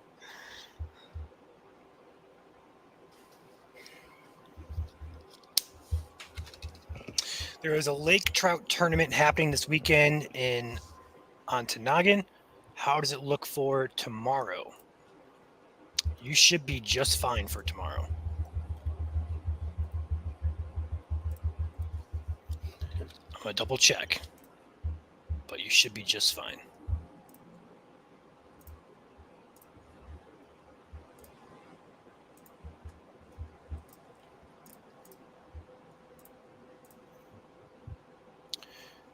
Yeah, you'll be fine for tomorrow. Although I will say rain will probably move in later on overnight into Monday morning for you. But as long as you're in the afternoon, you're perfect.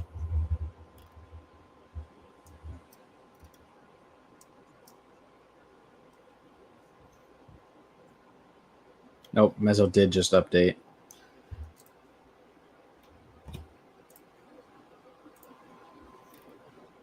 Still, lot of helicity over Lake Superior, but that ain't land. Right. Where these storms are at, though, it looks like it's becoming more so capped, and it's also the environment doesn't look too great there. As soon as it gets up into that peninsula by Houghton, uh, Lapse rates are still good, though. I would say hail threat will continue downstream here in the next 2 hours for right. that mesoscale discussion, which would be for Dickinson and Menominee County. So we will have to watch those storms later, especially down there, the one that's under considerable thunderstorm warning. Do have some new development back here by the Waters Meet area. I guess it's really not new, but it's little cells that have popped into the state here.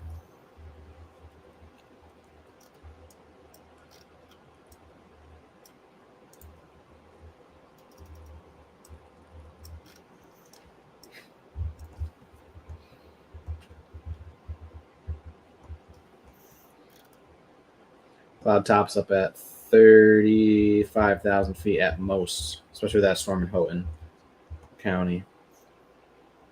These storms are going more so northeast today. Mm-hmm. They're likely not going to get to Mackinac. These are in the western part of the UP. Severe weather is not expected over there at all.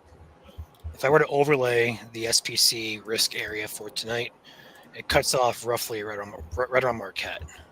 And you'll see that here in a second if I can find this. There we go. So these storms are moving out or moving into the Houghton area. So this is your slight risk in yellow. That's your highest risk today. Then lower risk over here by Marquette, down toward Iron Mountain. So that's just basically because as we get towards sunset, we lose instability, and that can kill any severe threat. So as these storms continue to move east-northeast, they'll hit that worse environment, and they'll likely weaken. So where these storms are at is the best environment. That's about it. Over here in Mackinac, no risk over here. And again, if you live in the Lower Peninsula, no risk. Checking on radar down there, nothing's really popped up. There was a chance by Lake Michigan today. Not really seeing that as a concern. There's nothing on radar anywhere in the Lower Peninsula.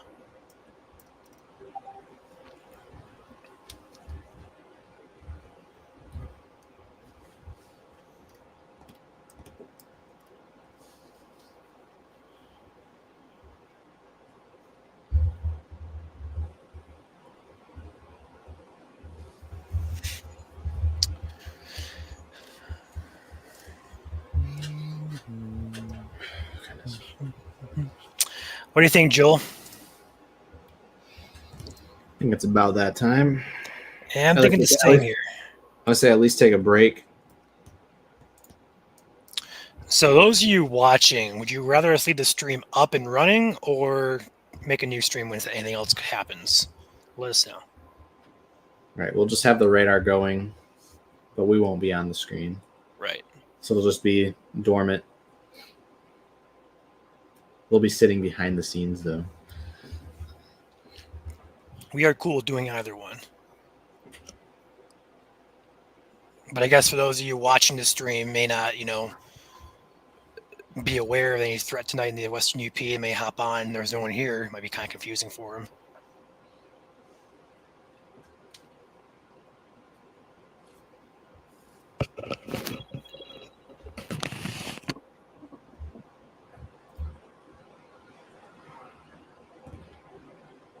First comment will decide it.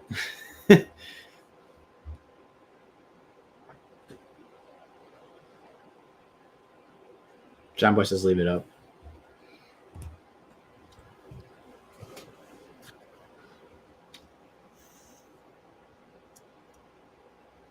Yeah, that new scan just keeps on weakening.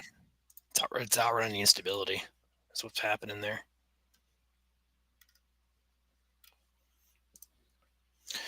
All right.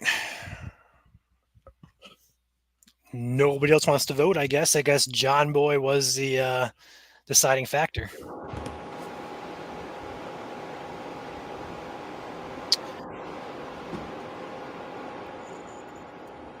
Probably leave it in loop. Yeah. You want to make a ticker for that, Joel? Yep.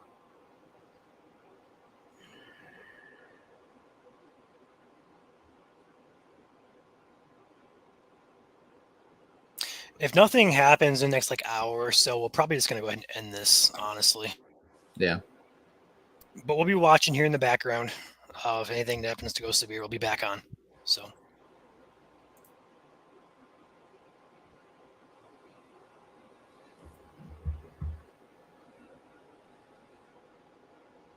I thought we had one.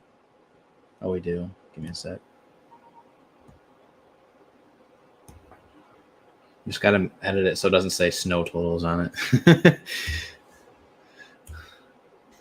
Last time we did a standby stream was in the winter time. We had a lot of snow across the state. We just kind of left the radar up all day. Yep.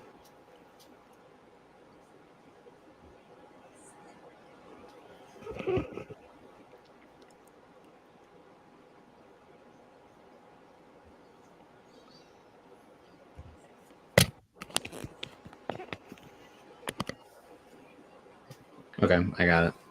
Cool. All right, guys. So we are going to go ahead and hop off here. We're going to keep the stream running for at least a half hour to an hour. We'll watch radar. If anything happens that goes severe, we'll be back. We do have some more developing storms that are pushing into the southwest corner of the UP. Right now, nothing severe. Well, this storm does look like it's intensifying here near western waters. We keep an eye on that one. But we'll be back if anything happens to go severe. So with that being said, we appreciate you guys watching. We may or may not be back.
Alrighty, guys. If you guys can hear me okay, we do have a warning, but not for Michigan, but it is a storm heading in towards the Michigan area. So we're going to hop back on here and go live here just to cover this, just in case. So this is going to be a thunderstorm here, producing potential quarter-size hail as well as winds up towards 60 miles per hour. It does say radar indicated. So it's not been confirmed. It's just being indicated here by Doppler radar. And there's two distinct storms here. One up here can be crossing toward the Mastodon area, and then one down here heading in toward we're going to call the Iron Mountain area here. And these storms moving, we'll say east northeast here. I get this thing to load for me. There it goes. Moving east northeast, almost due east at this point, actually. So Iron Mountain, the hail core on this over the past couple of scans. Joe, I'm going to restart my Omega here. This is lagging. Okay. Can you hear me? Yeah. Okay, cool.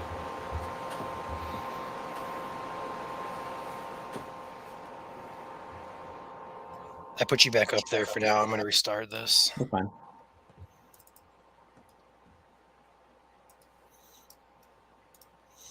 Wouldn't let me animate it. See if it does it now. There we go. Now I'm good. Perfect. So area of interest where Joel's showing you here. Looks like warning just got extended now. I don't have my county map pulled up, Joel. I don't know if you have that on GR2 or Dickinson County, which is looking at this one right here. Yes. I'm circling. Yep. So that warning has just been issued here for ping pong ball size hail. All right. So that's going to be in toward the Iron Mountain area in the next couple of minutes. Kingsford, Felch, Brooding Township. I don't see too many names here with this warning again, which is good news. But ping pong ball size hail is quite significant. Radar is indicating that size as well. So we'll be watching the storm very closely. There's your box. There we go. Perfect.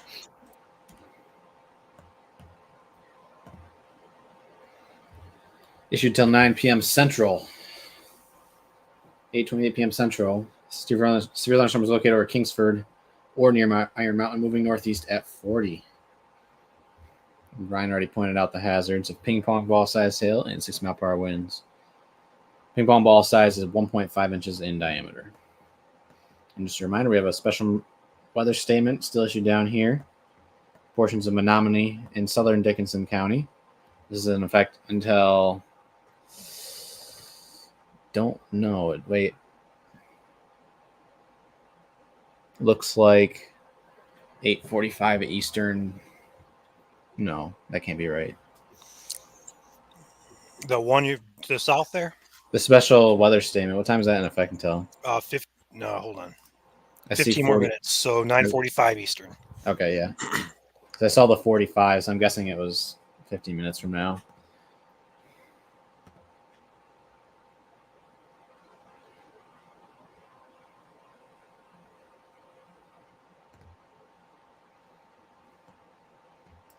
This warning caught me in the middle of eating, so I'm trying to finish up with that real quick. This is going to be hitting a huge population center here. And wow. 70 dBz on radar from at least Marquette, which is at 5,000 feet in elevation. But Iron Mountain, Kingsford is a huge population center. I have a 25,000 in the path of this between where it's at through the end of the warning box. Yeah.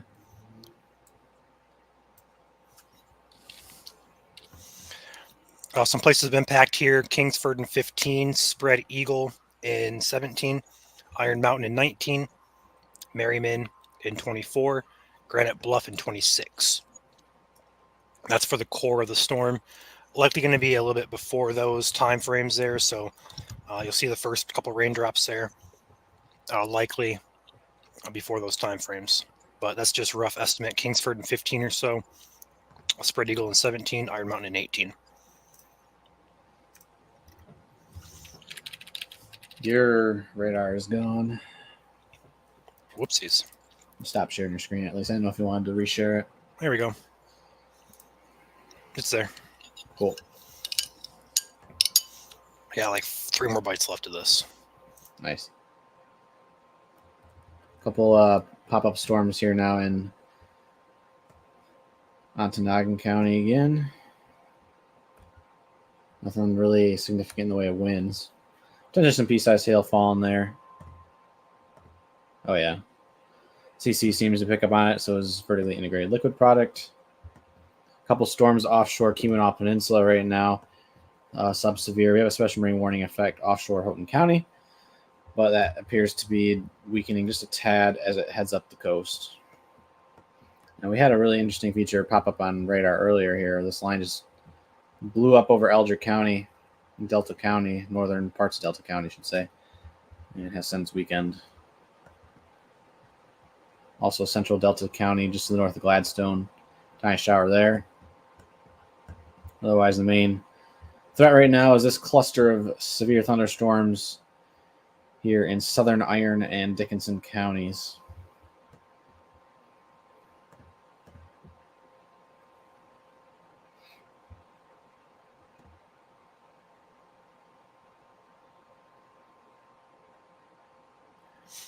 Mike just pointed out we have a TBS on the Iron Mountain storm. A TBS? TBSS. Third body scatter spike. That's so. That would be so. For those who are curious on that, that's basically significant hail that's being picked up aloft in the storm. That'd be on CC. Right there. Just blew off the back end of it. Yeah, and when you loop base reflectivity, you can kind of see how this little indentation feature points out from the storm. That's your scatter spike right there. It's pretty intense right here. You can see where the blacks really popped up. Last scan has kind of diminished a little bit, but the scatter spike is still there.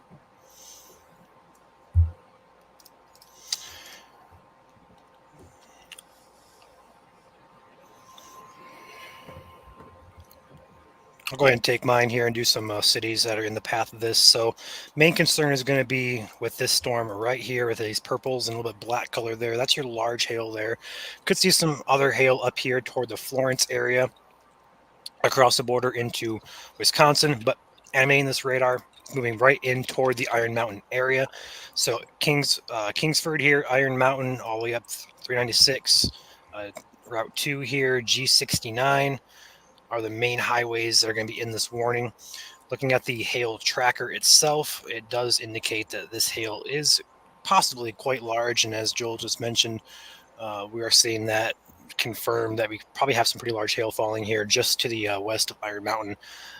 So if you guys are in this warning, the warning is for ping pong ball size hail as well as 60-mile-per-hour winds. And again, the track on this is going to be roughly, see how fast you have this moving at. This is going to be 40 miles an hour. So doing a rough track on this.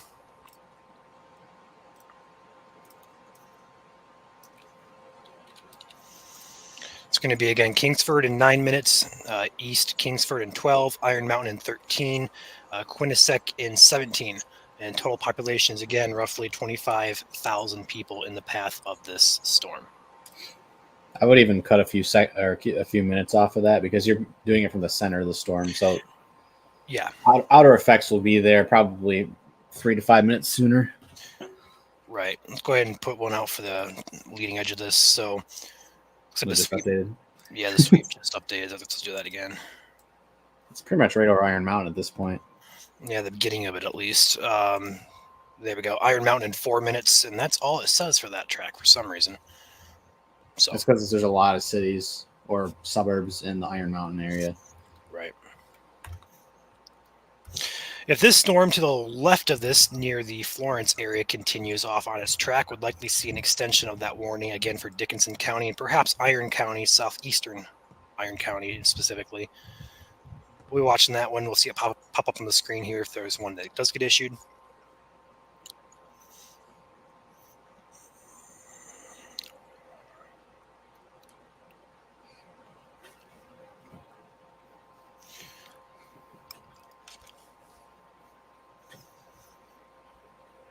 Jordan, we are going to cover that tomorrow. We're not going to get too in depth with Monday, Tuesday, Wednesday risks. We could, I will say, we could see some stronger type of storms tomorrow, perhaps some severe. There's currently nothing from the SPC, but we are seeing some trends that would indicate we could see a stronger type of storm or two potentially.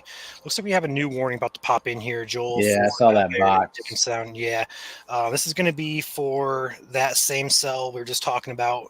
Assuming it's going to cut Iron and Dickinson County. Yep. Wait for it to pop. Wow, get that off my screen. Dickinson, Iron, till 9 p.m. Central. It'll pop up here. Yep, there it is. There it is. So we just mentioned that quarter-size hail as well as 60-mile-per-hour winds is a warning for that one. Again, these are two storms here. Two separate storms here. Likely going to be going over the same areas here. If we animate this, I mean, some of these areas are going to get hit twice. This may actually merge here, Joel. Just looking that way, at least, perhaps. Yeah. So let's take a peek at that real quick. St. Ignace, thank you, Mike, I think, who answered that behind the scenes, saying this will be experiencing a couple showers and thunderstorms left over from today's line overnight tonight. Hello, Heidi, who's showing support from Arkansas. Thank you for tuning in.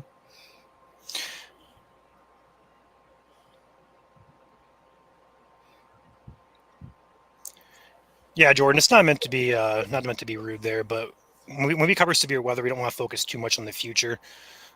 So we'll have that covered tomorrow for you guys. And if anything looks bad for tomorrow itself, we'll go live sometime in the morning to give you guys the update with that. So pay attention to the page here in the morning hours between, we'll say, 9 and 10 o'clock.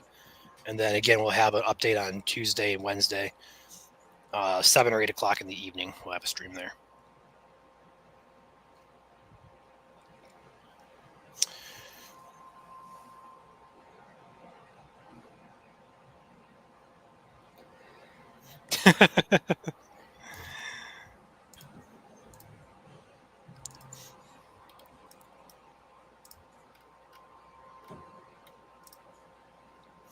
That is some juiced hail cores showing up on VIL.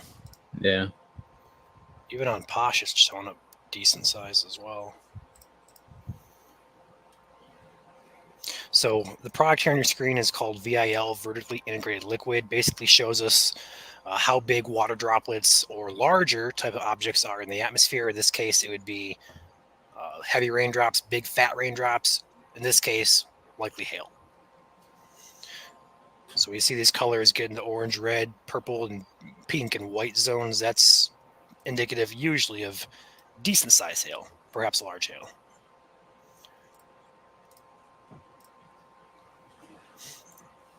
I'll take you back there, Joel, just for a second. Okay. Aside from these areas in the Dickinson and Iron County, bubble in my throat, Dickinson and Iron County areas, outside of that general area, we don't have any concern anywhere in the state, just besides this one particular area. We do have one storm I want to mention up there by Houghton that we're seeing move into Houghton County. It doesn't look too bad. I don't think it's going to be much of anything to worry about at this point, but that does bear some watching there. Seeing some lightning with that one, maybe some small hail. Otherwise, looks like it's going to remain pretty subtle unless it continues to strengthen. Are you seeing that little bit of velocity there south of Florence there, Joel, or is it just me? Yeah, I'm watching it. Yeah, nothing much, but can't tell if that's...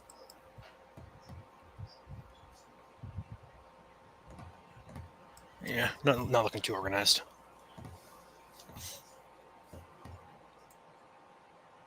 Scatter spike's still here. South of Iron Mountain there.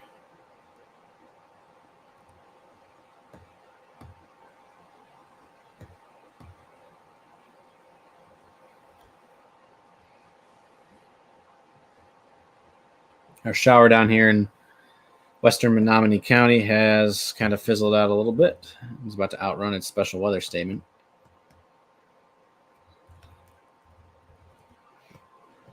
I will say this leading storm doesn't have much to the south of it, hindering its inflow. However, we saw that with this storm a while ago, and look where it's at now.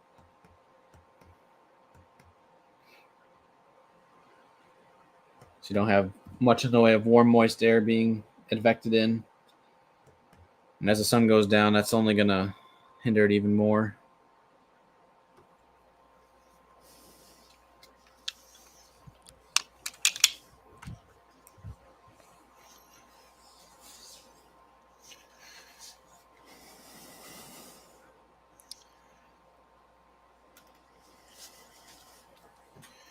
Did we cover Lake Ann at all?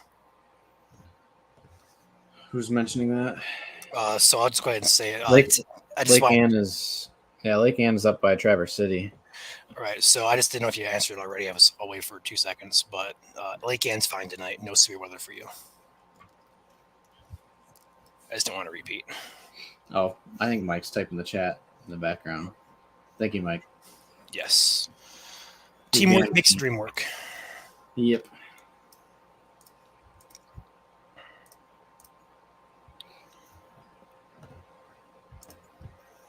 This is in Kingsford and Iron Mountain at the moment. Quinnipiac on the way. And then portions of rural Dickinson County up towards Felch, I should say. I almost said Fletch.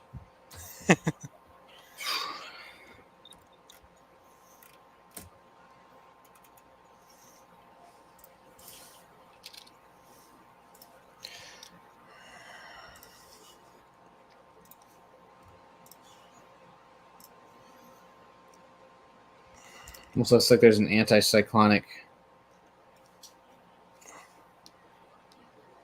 something in the stratiform rain here, which is kind of cool. Southern Marquette County. That's cool.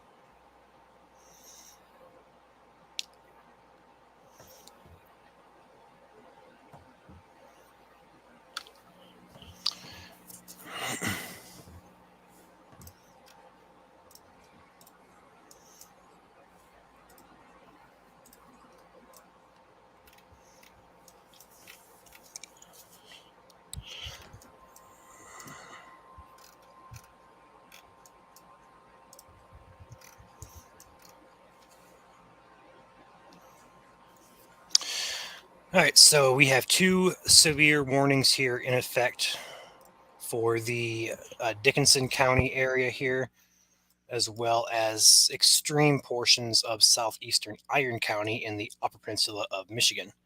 All right, so only 2 areas here we're watching are these 2 storms. Anywhere else in the state, you guys really don't have any risk whatsoever right now. If you live in the Lower Peninsula, you guys are completely A-OK tonight. All right, no storms for you. Perhaps some overnight in northern Michigan. Nothing severe is expected. All right. But with these 2 storms, the southern one here over Iron Mountain currently does have a warning on it for ping pong ball size hail, as well as 60-mile-per-hour winds. This is currently directly over Kingsford, Iron Mountain area, moving east-northeast at roughly 40 miles per hour toward Felch, anywhere in the rural areas in between.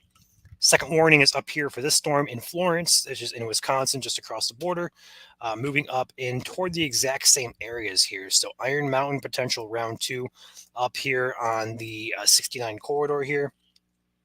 From Segola all the way down here to Iron Mountain, you guys are in for potential severe storms. That warning up here on top is going to be just regular quarter size hail, as well as 60-mile-per-hour winds. So big size hail falling in the Iron Mountain storm, and then quarter size hail is expected to be falling in the Florence storm. Looking at our hail tracker, we still see a really distinguished hail core here tracking over the Iron Mountain Kingsford area. This is a few minutes old here, so roughly that's probably right around here at this. Whoa, that's scary. Your microphone is scared the crap out of me. Oh. So that hail core is likely directly over Iron Mountain at this point, roughly like right here or so. So if you guys happen to have family or you are watching from Iron Mountain, let us know what you are seeing if it is safe to do so. Obviously, you want to be indoors, away from windows with the storm passing.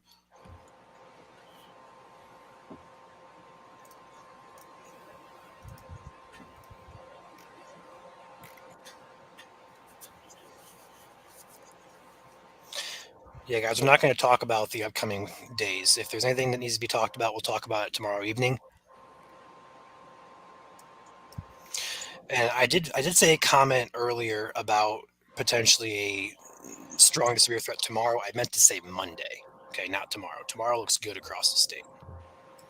I did make a mistake there. I meant to say Monday.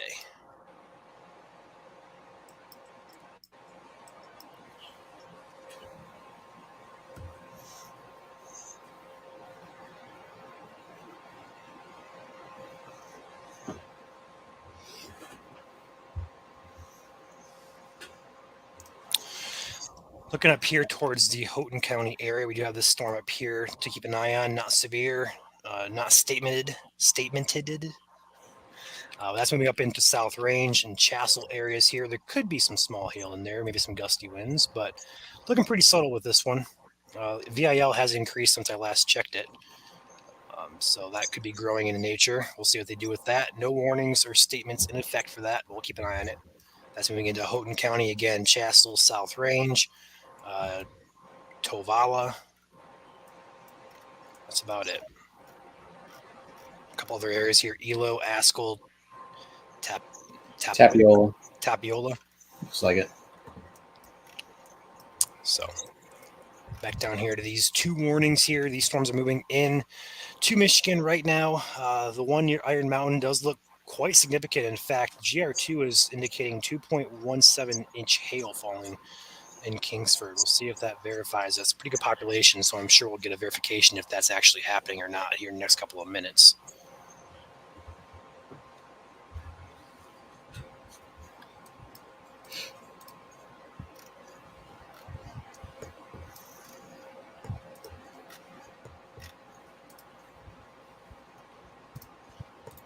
Waiting for that VIL to update, and that's just an insane signature there over Iron Mountain. You ever want to see a good populated area here in the blacks and purples on radar? That's never a good thing. Iron Mountain here, especially being a populated area, just not a good look at all. Then we also have a secondary storm coming behind that one too. So these are moving pretty quickly. So luckily, probably not looking at a flash flood threat here. Could still see some localized, flood roadways and such, but a lot of heavy rains falling here, along with likely some large hail right now over the Iron Mountain area. Moving northeast here toward Felch. So if you guys live downstream near Felch, along Highway 69 here, G69, I don't see any other major. There's Spruce, Foster City, Hardwood outside the warning. We have Metropolitan here. You guys should be indoors, away from windows, expecting some pretty large hail there. Looking at the velocity on this, the signature that we're getting here for hail, I don't know if you're seeing that, Joel, but that's over here by Kings. That scatter spike, yeah. Yeah, we're getting some returns here of really, not really like overly concerning like tornadic, but like just likely going to be large hail with this. And that warning is still in effect for ping pong ball size hail.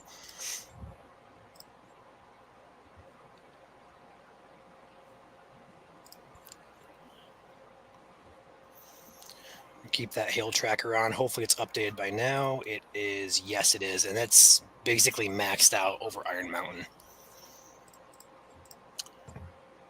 Goodness gracious. Mine's really different compared to yours. Are you on the Green Bay or Marquette? I'm on Marquette. Like my VIL isn't like crazy like that, but it is still like has good returns.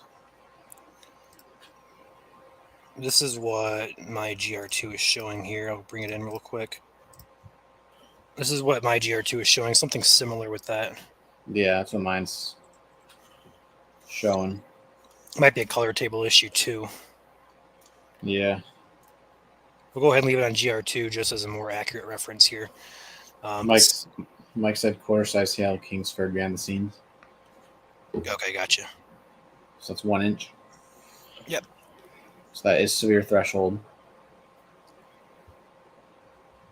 Luckily, we're not getting anything larger than that yet that we're getting reported. This is a good signature here that we're likely getting some large hail. So quarters is probably the better end of the spectrum that we could have had with this. Let's hope it stays that way. See, Joel there is looking through some of his products, getting an idea of where the hail core is, how strong it could be. But that's, sheesh. 40,000, 42,000 feet. Big updraft. Yeah, healthy updraft. Warning is still in effect for 8 more minutes. So we're likely going to extend this, I'm going to assume. That is their decision, not ours. But that expires at 10 o'clock Eastern, 9 p.m. Central. And that warning is still in effect for the Kingsford Iron Mountain storm here for ping pong ball size hail as well as 60-mile-per-hour winds. We have a secondary storm behind that that's also warned for quarters as well as 60-mile-per-hour winds as well. So, man, that latest scan off GR2 just got big again. What time is your latest scan? 152. I have 49 still.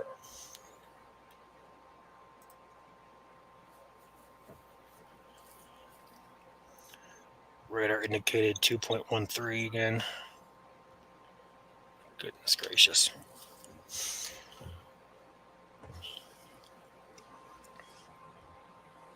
Should have an update here in a second. Or not.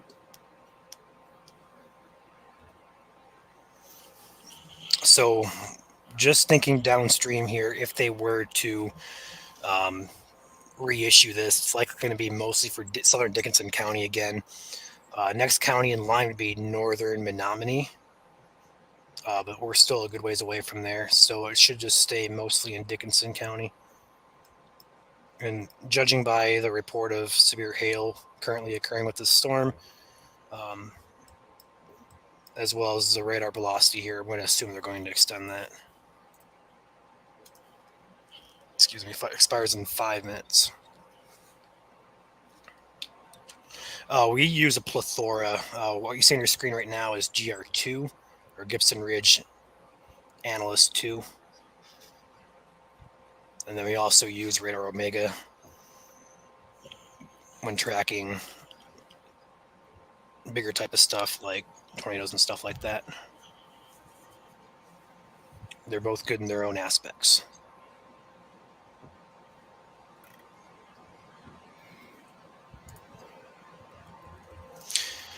I have not seen the latest SPC outlook, but I will overlay that right now.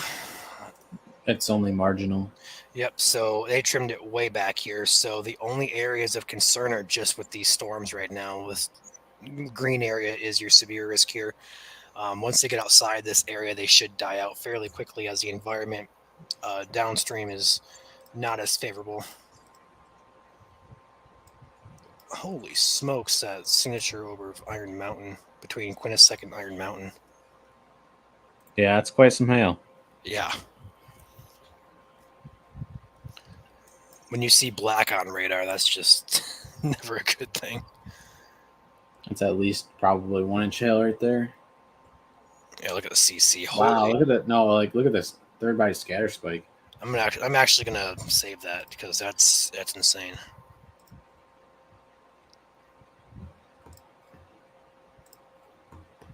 Holy cow. If you're watching or know anyone in Iron Mountain or Kingsford, ask them if they have any good hail reports, but wait a couple minutes to safely do so.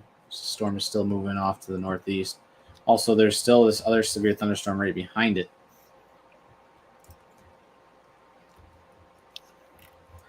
It's a double whammy.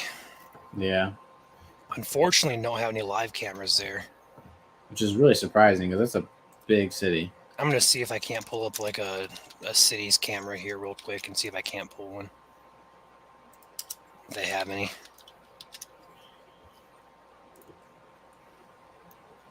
They don't have any city cameras or anything. That's weird.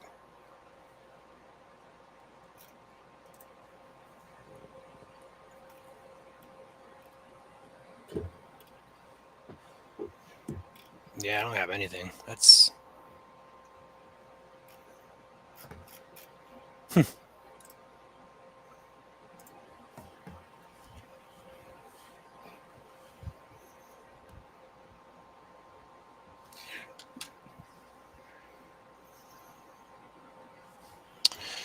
All right, let's go ahead and take back our radar here, just so we can get an idea of where this is at. So the main concern is going to be with this gigantic hail core between Iron Mountain. Iron Mountain's probably just getting out of the biggest hail. Likely some gusty winds blowing there. This is moving in to a rural area. Luckily speaking, we're looking at probably population of, not going to say minimal, but less than what we had there in Iron Mountain and Kingsford. Looking at the track of this, the bulk, whoops, not that one, this one. What's the population is going to be roughly, it's not going to pop up for me. Of course it's not. New warning has just been issued. We'll go over that here just a second. All right, they're continuing the warning here into what appears to be Menominee County, northwestern Menominee County, as well as continuing the warning here for southern Dickinson. So it now includes Foster City. Other areas here, just a second. Felch, Helps, Hardwood, Foster City, Spruce, Faunus, LeBranch. Thought there was a U in there. And then that's about it. Hail threat is observed officially. Okay, so quarter size has been observed. And then also indicating 60 mile per hour wind gusts are also possible with this storm.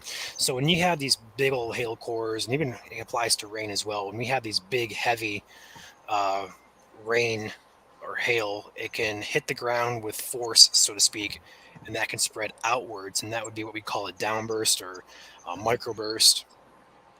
And with those, we can have some gusty winds, perhaps some severe winds on occasion, especially in storms like this where the downdraft is so strong. We could have some gusty winds there out on the edges of these larger type of downdrafts. So not be surprised to see a couple severe gusts out of these. Haven't seen any today in general. I think I saw 150 or so, or mid 50s gusts, and that's about it. So the good news is these storms aren't really producing much in the way of damaging winds. The bad news is they're producing some pretty large hail.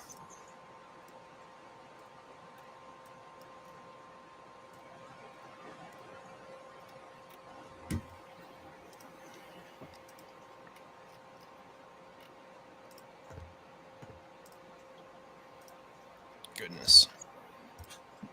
Marquette, you guys should be just south of the heaviest of this tonight. Pop-up shower storm behind this main line can still pop up, as we've seen in Houghton County. But other than that, if anything does go severe for Marquette itself, it will be for this hail threat at this time. Do want to mention I did cancel that warning for extreme southwestern Dickinson. Both of them.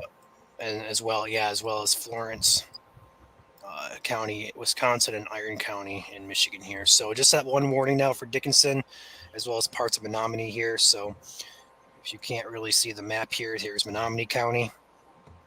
And then this over here is Dickinson County.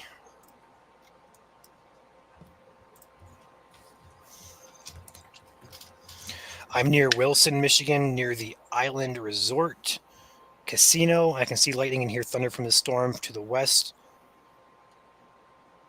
You're a lightning strike survivor 2 years ago? Are you serious?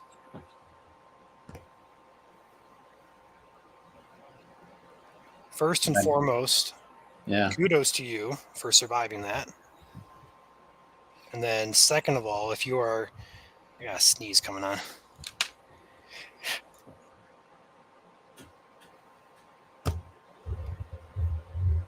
Bless you, assuming. Caught that just in time. But if you are in Wilson tonight, you do have these storms off to your west. But the good news is they shouldn't be severe by the time they get to you. I know where you're at. You're up here somewhere. Hold on. You're up here somewhere. Take your radar. You're over here somewhere in this general vicinity. I don't know where you're at, though. I don't get it. You're a small town somewhere over here, but anyway, the good news is these storms are likely not going to reach you as they are strong. They're likely to be weaker, and they also look to be going to your north. So there is a chance we could get some pop up storms to form back here, but they shouldn't be too much of a concern for severe um, by the time they get to you. I'm just gonna bother me unless I find this. I know you're over here somewhere. Should Harris? Wilson. No, it said Harris. Like maybe there's another town nearby. Okay, there's Harris. But Wilson's over here somewhere. I remember seeing it. I just don't know where. But yeah, you should be fine tonight.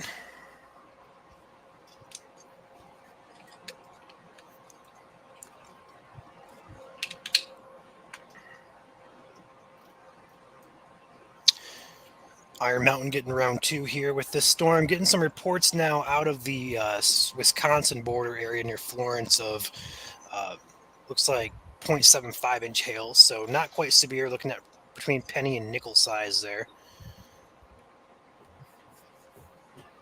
And severe would be quarter or larger, which is 1 inch in diameter. Still, the main show with this is going to be right here with this bad boy. Not really over any population centers, which is good news, but it's just north of Norway, just to the east of Iron Mountain here. And we're seeing some pretty good signatures there of large hail. Seeing some CC in there too, indicating that the hail core is indeed still there. Checking on the VIL. Geez, the GR2 is still showing it too, Joe. I don't know if you see that or not, but on the right side of your screen here basically is our hail tracker. There's a lot of towns actually along that highway, according to Mike. A lot of different population centers Up here, like along that road near Felch. Yep. Got Spruce, Foster City, Hardwood, Helps, Faunus, LaBranche. Anywhere in between those areas. This is heading towards you. And while it's not concerning for tornadoes, it's still concerning for large hail. And this hail could very well be upwards of 1 inch. Although I believe the warning updated to quarter size, which is good news. It was ping pong. So expect quarter size hail with this, potentially a bit larger. Although we haven't got confirmation of that just yet. Radar would indicate that it could be. There's that. We call that like the flying eagle look now. It kind of looks like a bird on base reflectivity. Just a tad. Got the head here, wing, yeah. Tail. Yeah.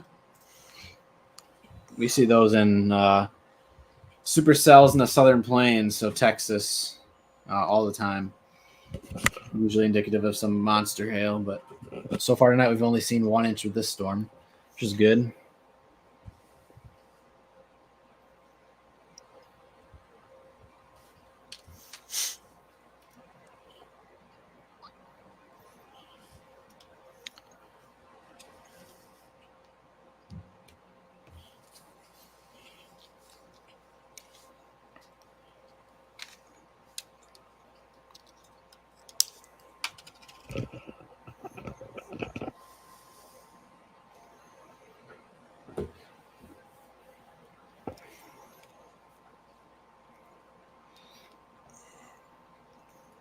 It's Thunderbird.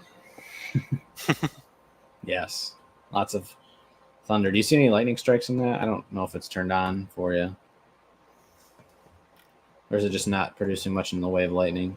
There's one strike there in Iron Mountain, it looks like. Yeah, it looks like it's losing its kick there in lightning. Although, yeah, if you look back here, lightning's on. It's just all of a sudden not producing lightning. Unless the radar's broken, because it went from a lot to nothing pretty quick. I don't know if I buy that or not. Well, we actually have somebody in here watching it. Amanda, if you still see lightning, let us know. I know you're probably, I don't know if you're in here still, but if you're still watching it and if you still see lightning, let us know.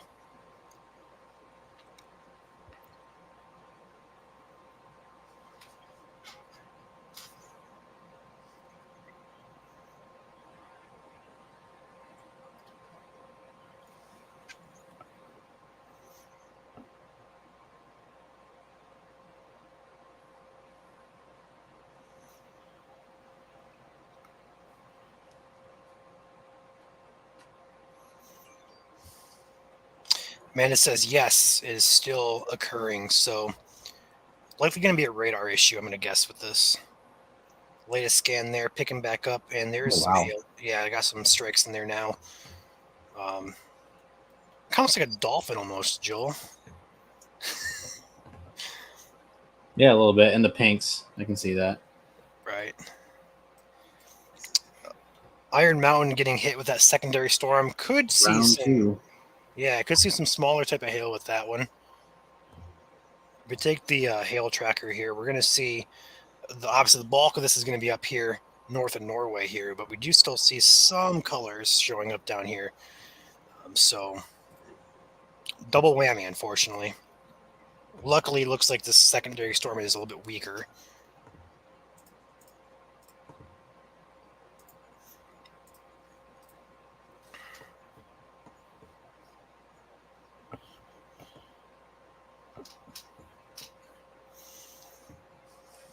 It's really just this one storm right now. Yeah, it shouldn't hang out too long, I wouldn't expect, but it's chugging along. Yeah. Well, when it starts ingesting some of that colder inflow from Lake Michigan there, it's not going to survive too long. Yeah, it's almost turned completely east, a little bit north. Yeah. Storms up here near Houghton are still hanging out. A lot of lightning.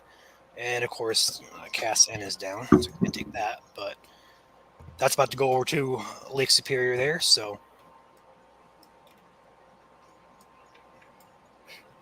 All the Canadian radars are down.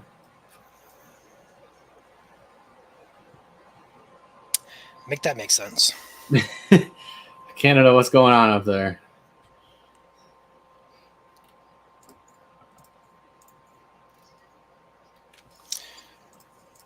All right, so this bulk of the hail core here is approaching some more populated areas here. Again, Faunus, LaBranche, Helps, Hardwood, Foster City, Spruce, Felch. You guys should be good up there, actually. You're in the warning, but it looks like the bulk of the hail is off here to your south. This is probably going to continue off into the east-northeast movement. So up here in Felch, I can't rule out some pea-size hail, but still, I think the bulk of this is going to stay well to your south.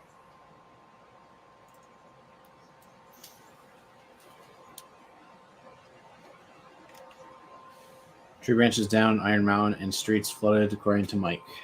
All right, so we talked about that briefly. We have these reoccurring storms here. They can dump a lot. This isn't just hail, too. You got to think this is dumping a lot of rain here. This is heavy rain. And then we also have that secondary line coming through now, and perhaps round 3 rain-wise, and a lot of lightning with this one coming in now. So Iron Mountain is unfortunately getting unlucky with storm.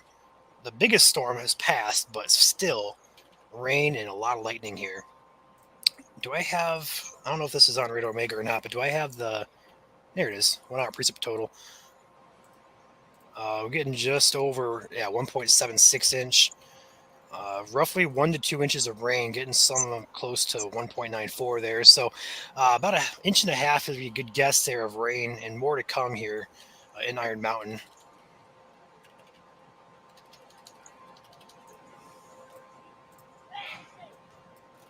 So luckily, looks like we're grinding down, but that round 3 should remain pretty subtle, hopefully. So rewarding here is still in effect until looks like 10:30 Eastern, 9:30 Central for Dickinson County, as well as northwestern Menominee County. That's a huge county. Menominee? Yeah. Well, all the counties up there are pretty big because population is very sparse. So when they made the counties, they had to make them pretty big to get enough people. Yeah, I mean, I noticed the Houghton was pretty big, as was Ontonagon, but yeah.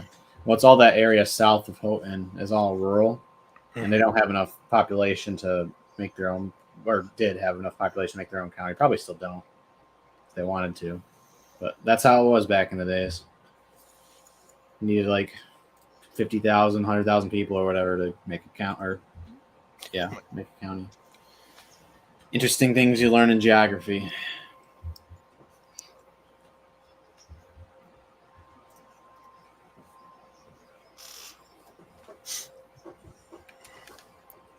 It's a pretty big bullseye. Yeah, it is. Look at this. Again, the areas of interest here. The hail core is moving pretty much due northeast. So Foster City, Hardwood, Helps, Faunus, and LaBranch are the major populated areas here.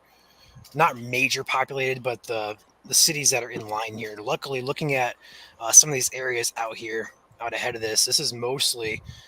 We look at the actual satellite here on the right side of your screen. This is just wooded areas here, not seeing too many houses. But once you get close to these highways here, we see some more housing popping in here along the 69 corridor. So it's rural, but it's not that rural along the highway. So the main area of impact, if I had to guess, is going to be Helps and Faunus, but Hardwood as well as Foster City could still get brushed by this hail core, as well as Spruce. Although Spruce and Felch, I think you're safe up there for the large hail. It should go to your south and east, so more so in line for Hardwood, Helps, Faunus, and LaBranch here. Looking at this, the way it's tracking, pretty much directly due northeast.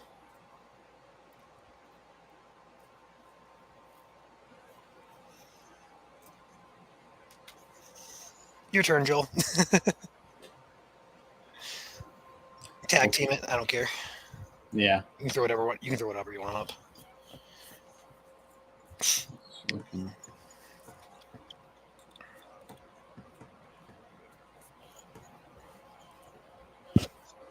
GR2 back indicating hail up over 2 inches. It says 2.5 inches at this point.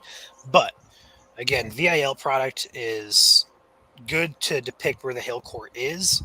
It shouldn't be 100% accurate when predicting hail size. So even though it says 2.5 inches, doesn't mean it's actually falling. And all we've gotten out of the storm are reports of quarter size hail, which is 1 inch. So likely we're not seeing that large of hail.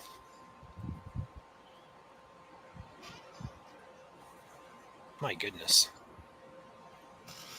That's just update.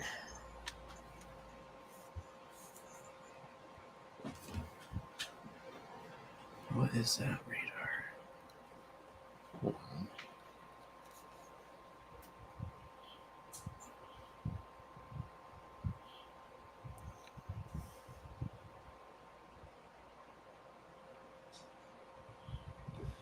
Ryan, for your Radar Omega, Yes. you want to pull that live really quick? Actually, I got it. What radar? Oh, that is your VIL. Interesting.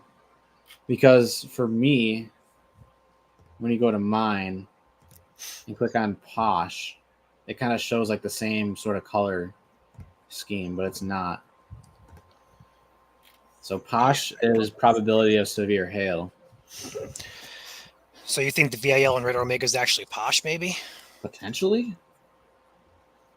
I don't know. Does it make the same shape as my VIL? What is your timestamp on that? 15, 1 minute ago. I'm at 10:07, so wait for this to update here. Wow, yours is really far behind. Yeah, it doesn't like to update very fast.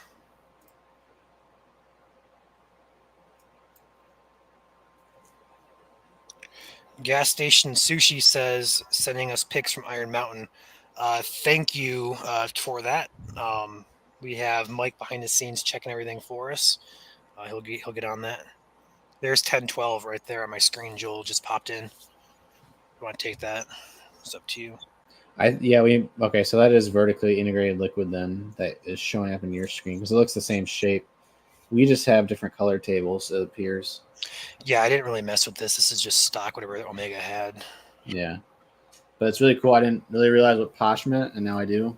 So if mine is live, yeah. So this is anything from the grays to the whites is over a 90% chance that severe hail is actually happening in this location. So if you live along the Dickinson, Menominee County line there, heading up towards M69, potentially or probably 1 inch hail falling right now where this core is located. I mean, that's wow. 71 dBz, that's usually indicative of 1-inch hail. So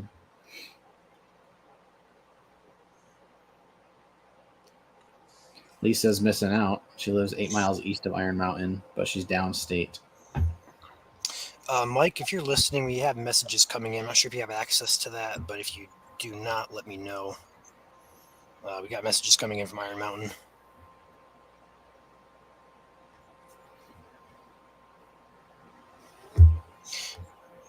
And that's Marquette. Okay, cool.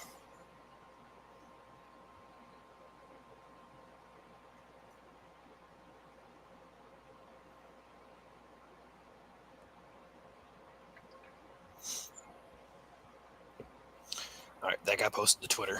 Sweet.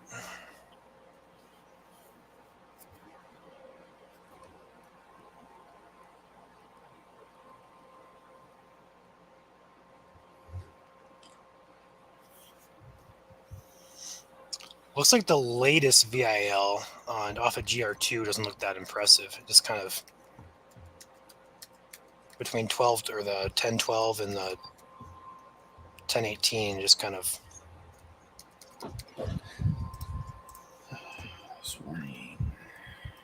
This morning still has 10 minutes on it.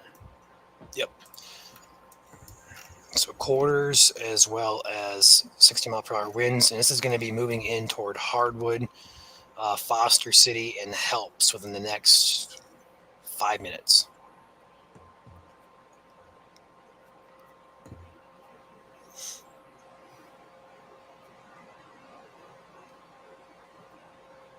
Nick's in behind the scenes, just in case. I see that now.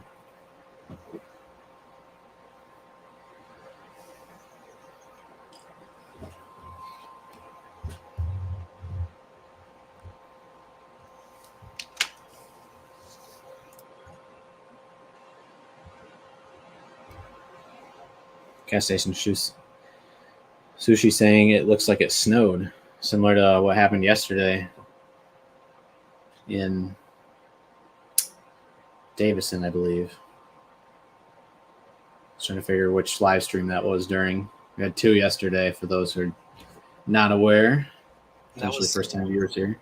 I want to say it was Lapeer. It was somewhere in that area, yeah. Where was that? That's going to bother me now. Was it Davison? I think it was Davison. I think so. Gas station Shusi says, I used to live in Davison, now I live in Iron Mountain. Maybe you're the one who brought the hail. Who knows? We're going to blame you. Kidding, obviously. Snowfall, like hail in both cities, back-to-back days. That's a coincidence. You're right, Joel's Davison. I didn't think that was right for some reason. Yeah. I remember it popped up.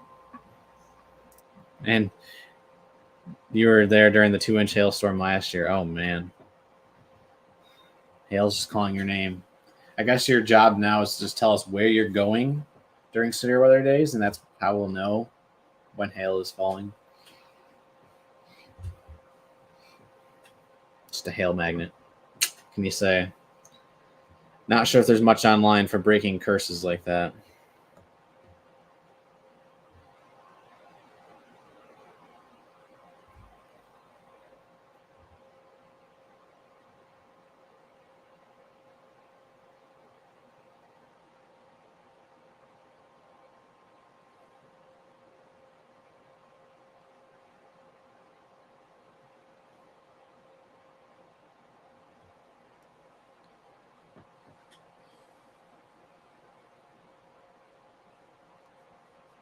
Yeah, we're working on them behind the scenes, I believe. I think some of our other staff members are in contact with you right now.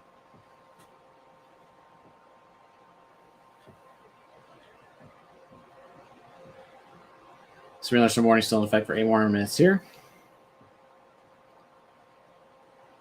Kind of swung that backside storm around to the front now, so now it's kind of a parallel northeast to southwest type of line with the strongest of hail now impacting M69. I'm sure there's not many bridges out there. But if you do happen to fall into some hail. Should get off the road. Go ahead and take this real quick, Joel. Looking at the bulk of the hail core here, it's heading right into the helps area.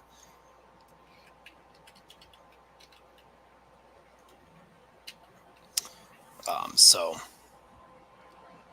I've been warning you guys for about 20 minutes now. It's time to get inside and hunker down, away from windows, and hope this isn't too big of hail.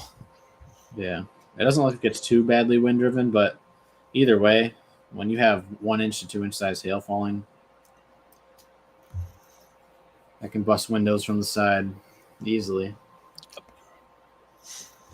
Other areas here, hardwood's on the north side of the hail core here. Foster City is as well, down here by Faunus. You guys are not out of the woods yet. Looks like it could be turning a bit more so right, so Faunus may be in line down here. We animate this, so as well as La Branch. Looks like the radar VIL product just updated on GR2, and it's okay, a couple minutes old here.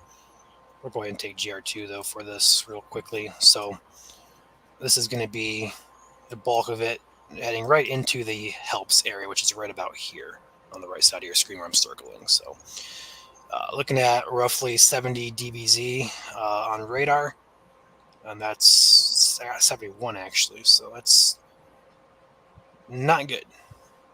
That's all I really can say about that.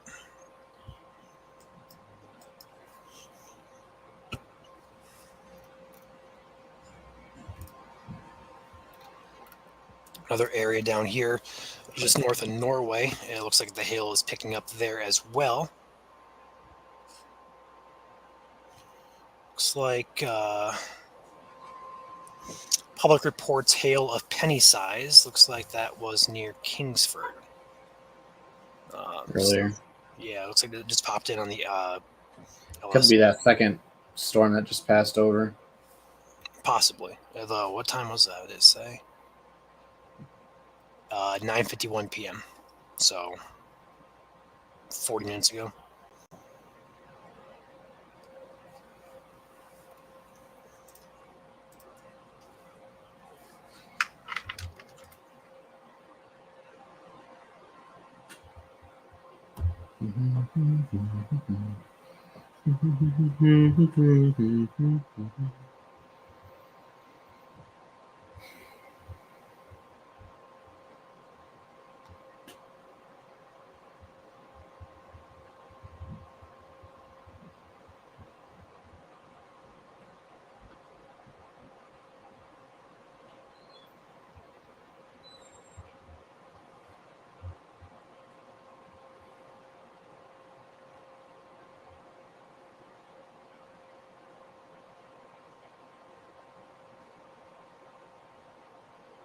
Not much cloud to ground here anymore, says gas station sushi.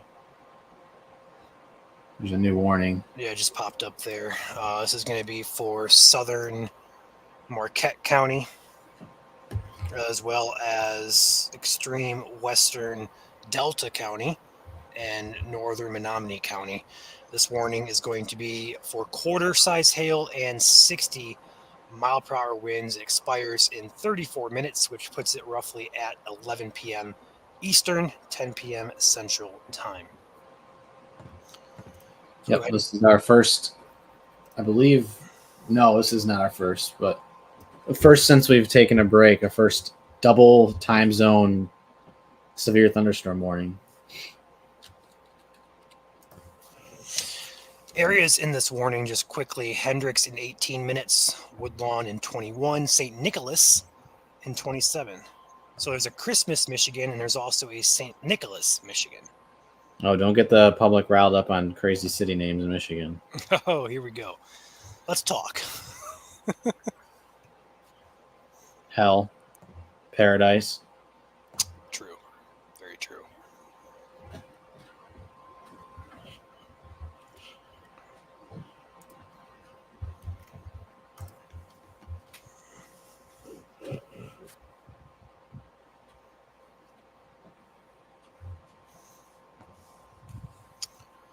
Not much cloud to ground lightning here anymore. Yeah, there's still some lightning in there that we're seeing on radar.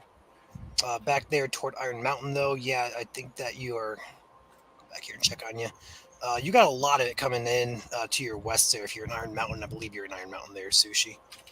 But you got a lot more off to your west coming in from that storm over Florence. Should miss town actually, but you'll still see lightning from it.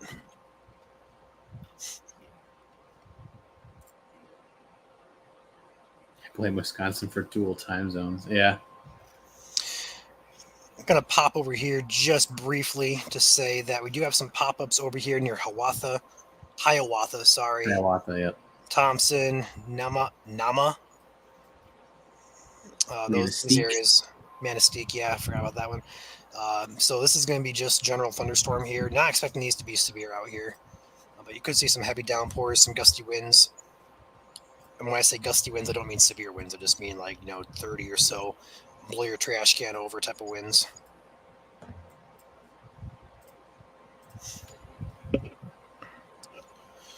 Looks like they're going to keep that warning intact for the southern cell here as well.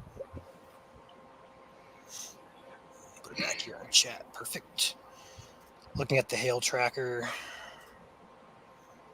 This hail core has been one of the most impressive, long-lived, not really long-lived, but just continuous, maxed out hail cores that I've seen in a while. Mm-hmm. Usually VIL spikes for a few minutes, and then it just kind of dies back out. This has been consistent for a while. How's that updraft doing? That's my next question.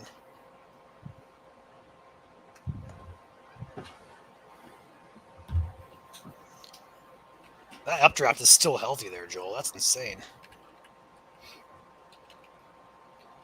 Jeesh. In fact, there's more updrafts going up now. Looks like. That one city, Nama. I think over to the east, wherever that's at. It goes over here. Right there. Nama Junction, Isabella, Garden Corners, Cooks, Elkhorn, Springer, Minor, and Sunset Beach, Copenhagen Beach, Richardson's Mill. There's a lot of names that I have never heard of before in Michigan. These are all names that I didn't even know existed in Michigan. I don't mean that in a disrespectful way. I'm not familiar with the UP. I've been there. I knew they existed. Don't worry, everybody. Mr. GIS major over here. Yep. Hey, and meteorology soon. Meteorologist Joel Frisma has a good ring to it. Can't wait. You're close, dude. You're close. Yep. 7 months away. Gonna rock that. Soon we're gonna have Joel issuing warnings for us when he gets a job at NWS somewhere. That's the goal, I think, at least.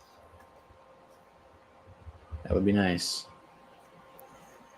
I think that's kind of like everybody's meteorologist's dream job is NWS or something along those lines. That's a lot of people like doing broadcasts, but the pay is it's not great. Also, kind of depends on your market as well. Most don't pay very well though. Like if you lived in New York, you get paid probably 6 figures, but that's relative to what the housing and the rent is there. That's very true. OMG, come back and visit. Who, me? I was there last year.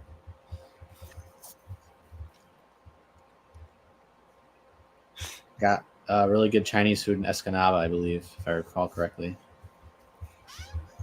We didn't really... The only place we stopped in the southern UP was a town called Niagara, and we went whitewater rafting, which is really fun. Highly recommend. I second that. Where have you gone? Niagara Falls. Oh, yeah? Oh, I meant Niagara, Michigan. No, I'm at Niagara Falls. No, I went whitewater rafting, Niagara, Michigan, which is just to the southeast of Iron Mountain there on radar. Along the river that borders Wisconsin. I think it's more to the... There you go. There, yeah.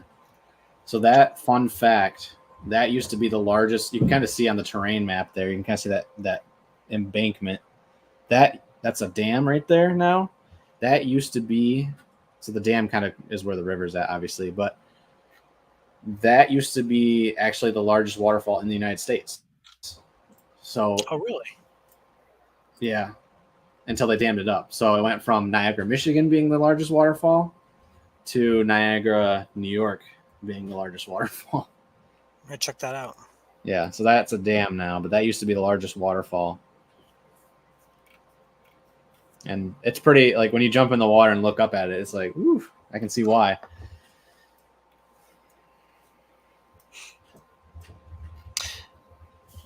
All right, back to this storm real quickly. The storm is still severe warned here. Don't want to forget about it. Getting off topic. Oh, yeah, sorry. Niagara is also in Wisconsin. Thank you, everyone, for correcting me. Barely.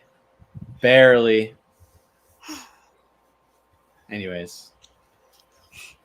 Northern Menominee County is underneath this warning here. Extreme portions of western Delta, southern Marquette County, as well as Dickinson County, as well eastern Dickinson County. This storm is producing hail up to quarter size in diameter and gusty winds potentially up to 60 miles per hour. Hail core still hanging out there, basically directly over the small town of Helps. Moving up Crossing in M69. Yep, up into. And I gotta get my other map on here with cities. Our Posh went down. Good. Let's try this real quick. Anything else popping up on here? Not really. Hendricks, Woodlawn, Kingsley, Watson, you guys are next in line for this. Helps is right here. Says G30 Road. Not sure what that means. Faunus, LaBranche. Looks like it's going to split you guys. Basically just hit Helps right dead center. So, and I don't like this background, so I'm going back to the gray.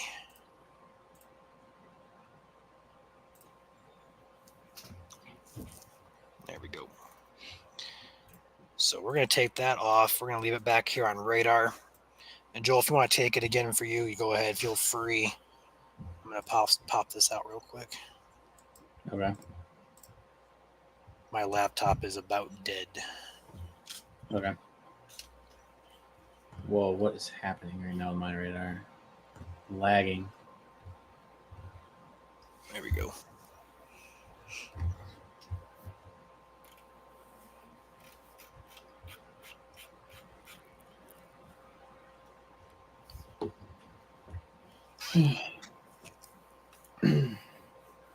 Manistee getting brushed by right now with that shower that Ryan was pointing out earlier. Southern Delta County here, just to the east of Escanaba. Also seeing a shower as it moves towards the garden. Other than that, we still have our one severe thunderstorm warning now in effect. The one that was further back in Dickinson County has been canceled, but Dickinson County still has a warning in effect as it kind of packs a 1-2 punch over parts of the county as it heads into northern Menominee County and eventually very southern Marquette.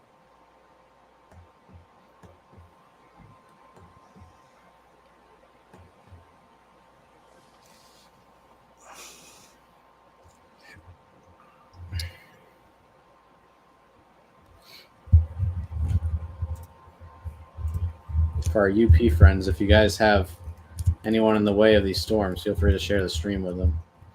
We don't have too many UP viewers, but we would love to expand a little bit.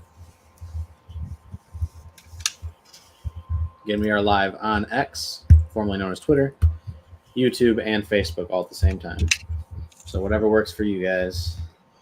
I will say, from a personal perspective, it's much easier to view on YouTube than it is on Facebook or Twitter. That's true. That's because Facebook, in my experience with iPhone, will not let you scroll or exit the Facebook app to check on other things or message somebody. You have to stay in Facebook to watch. Same thing goes for Twitter. So YouTube, you can close it out, minimize us, put us in the top right of your corner of your phone, text people, do other things. So YouTube experience is totally better. And also the comment section on YouTube is also a lot easier to read if you're into reading comments. So on top of that, we do upload. That'd be like the place where we'd upload our videos. when we're not live streaming, just videos that aren't live. Yeah, as well.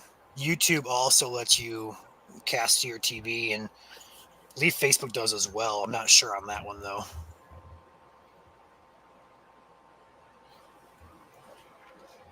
So that's another good bonus for YouTube, especially. I know a lot of people like pulling up big screen, watch their family type of stuff. So I think all the apps do actually now.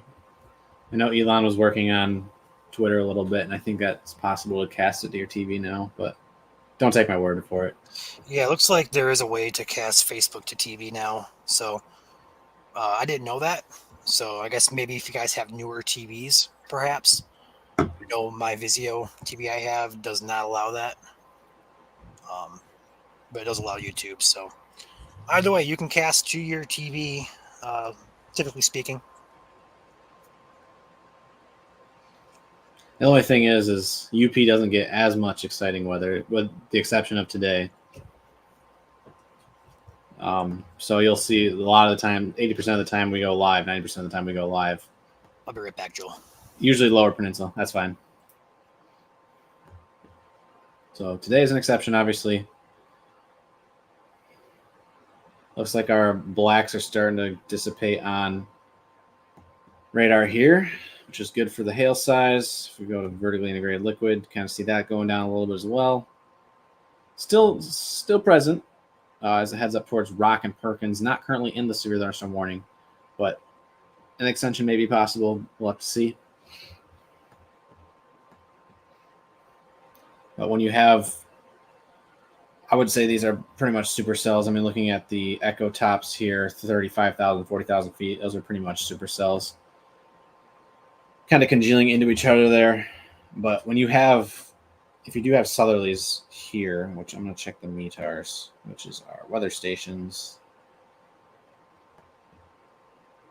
Okay, so we do have southerlies blowing into it. So southerlies means warm air inflow at the surface, because that's obviously the Gulf of Mexico is to our south. However, when you have colder bodies of water in the way, that sometimes hinders storm upgrowth development there. And that's kind of what you're going to see here as these storms move into Delta County, where you have direct impact from the lake to the south. And it's kind of ongoing already. Another reason for that is our lapse rates, which is your change in temperature as you go up in height, and it's measured by degrees Celsius per kilometer. So unfortunately, it's not in American units, it's in everywhere else units. But we look for lapse rates that are usually 7 degrees Celsius per kilometer. And today we've had that, but when you get closer to the lake and the colder air is at the surface, with the cold air at the surface, it means it's less of a change as you go up into the atmosphere. So kind of neat scientific explanation there as to why these storms will die as the night goes on top of the fact that it's outrunning its instability, our daytime heating that we saw from earlier today as well.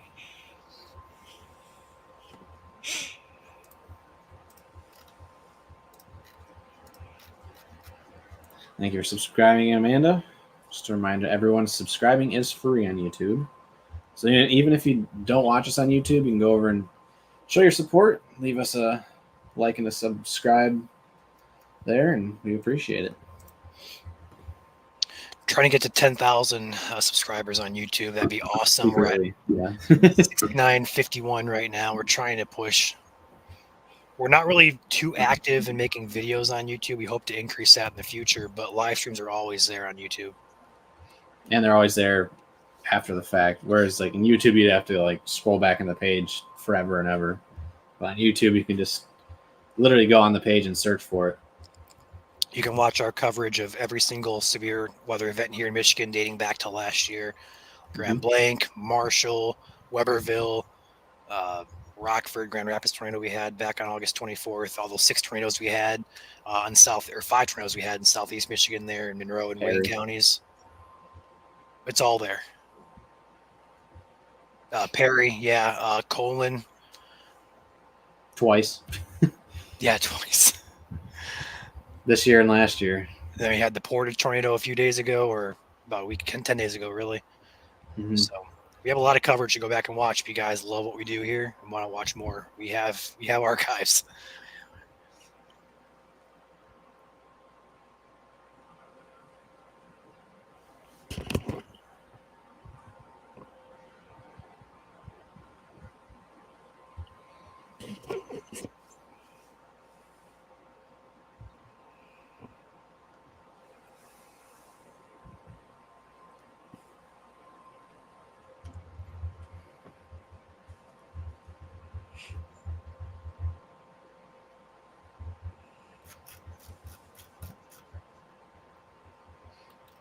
Do you hear that I was mentioning that the higher DBZ values are starting to shrink a little bit? Yeah, I didn't hear that, but I noticed it. Looking at the VIL and the Posh, looks like it's going down too. My Posh stopped working, which is a big sad. I had the 42 scan. Like it just disappeared. I think my computer is just having problems. Meltdown. Yeah. Oh, it's back now. Cool. But These may converge on each other though too. that's what I'm thinking. They're kind of just Eventually. there. Getting a lot of reports of hail out of the Iron Mountain area, but none of them are extremely concerning. Just that 1/4 report there, which is severe criteria near Kingsford. And we have 2 reports of 0.75 inch hail, which is not severe. Yeah.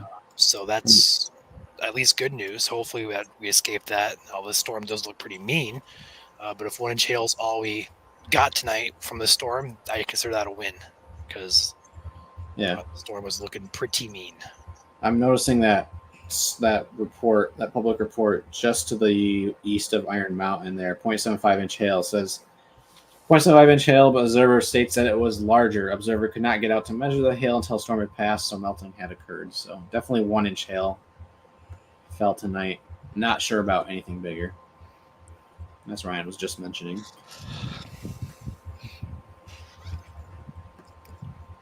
Outflow winds now in Escanaba. Outflow winds are a indicator that the storm is weakening. It's pretty far away from the storm. Of course, that was... What time was that at? 2:25 UTC, so that would have been 20 minutes ago? Yeah. Yeah. So I guess it had a little bit of influence from the passing shower, but... Looks like our echo tops are also going down there too, Joel. Mm-hmm. We're down to right around 35. One spiking close to 40. Yeah. See lunch in the morning now, and still ongoing down there in Wisconsin as well.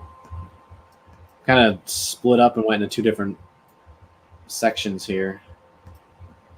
So southern Menominee County, you're pretty much going to be unscathed tonight in comparison to northern Menominee County, who has seen all the action, especially north of Powers.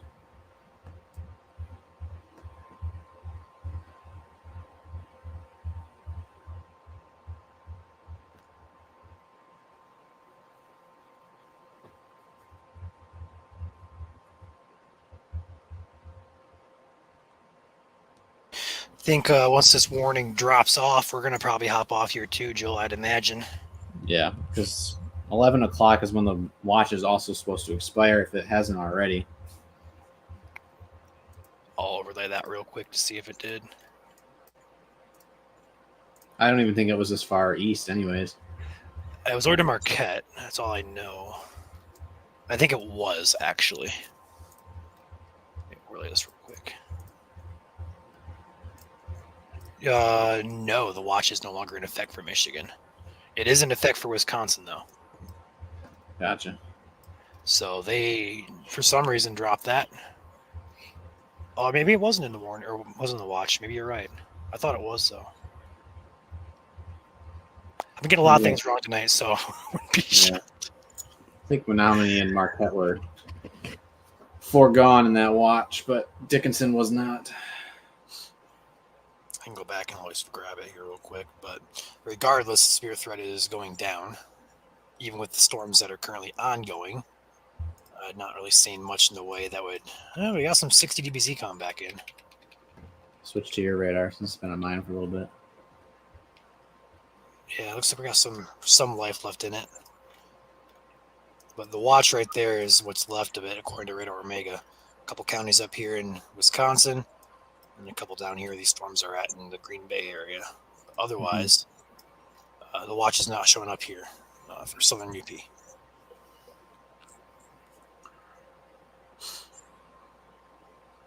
No tornadoes tonight. Thank you, Mike, for responding to that.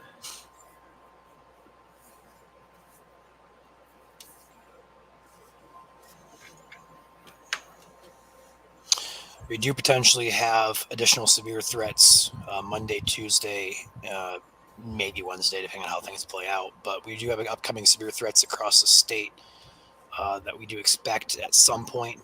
We're not sure of how high of a risk or what exact hazards we're going to be looking at, but the potential is there, potentially for multiple days. And we should know a lot more by tomorrow evening. And the reason we always wait until 2 or 3. Oh, go ahead. No, I was going to say on Tuesday again. Yeah, on Tuesday.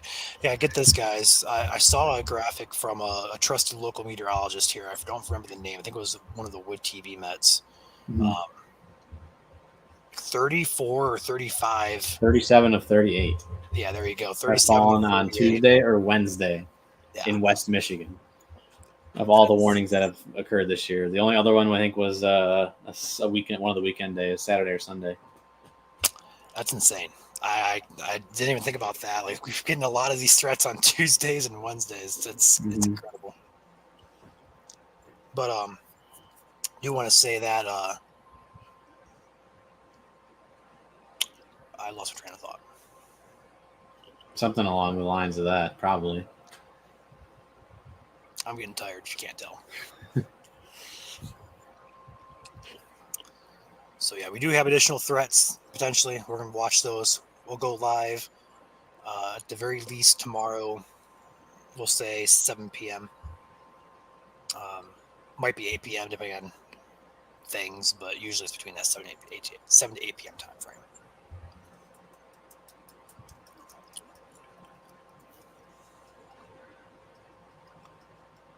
This warning is still in effect until 11. So 11 is probably going to be when we get off. So I got 10 more minutes on this. Unless they extend it, which I don't know if they will. I mean, they might.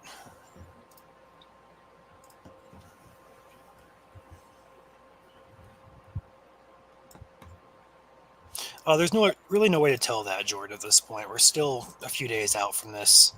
And that's where I was going to go with. The reason that we kind of wait until the day 2 or day 3 time frame to get specific with hazards, timing, areas is because looking at models and stuff, they shift a lot. So if we were to advertise a risk, 5 or 6 days out for specific areas, saying like, for example, Grand Rapids, you're going to risk 5 days away. That's going to shift back and forth. It could shift over to Detroit. It could shift back to Wisconsin. It's going to shift a lot. But when we get to day 3 time frame, so 3 days away, so that'd be tomorrow evening, Sunday, Monday, Tuesday. That gives us more model confidence. It gives us data that's actually sampled to input to models to get better ideas of what's going to happen.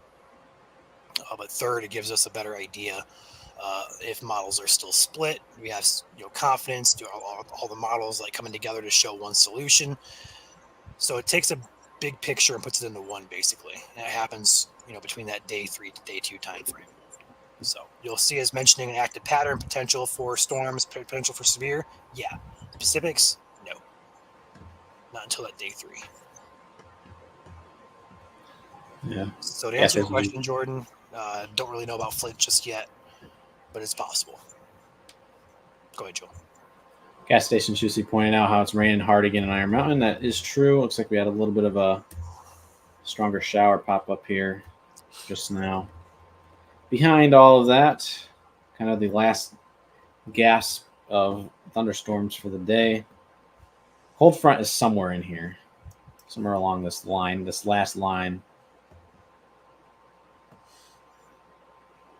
Of course, it's not much of a cold front in the summer when you have a difference of 5 to 10 degrees, but cold front's cold front. It's what generates lift around these parts.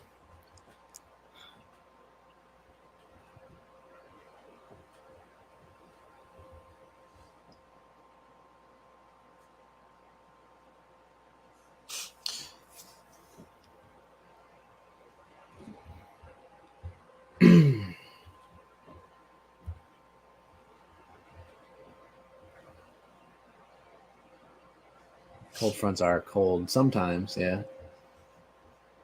Well, they're kind of refreshing in the summer, I would say. Yeah, I agree to that. Like Also obviously, boundaries. the dew points definitely go down. You lose that moisture, which is in front of the front always. Cold front's kind of like a dry front or dry line in a way, which you don't get too many dry lines. I think we actually got one. Was it the end of February for that system? I think there was a. Was that when it was?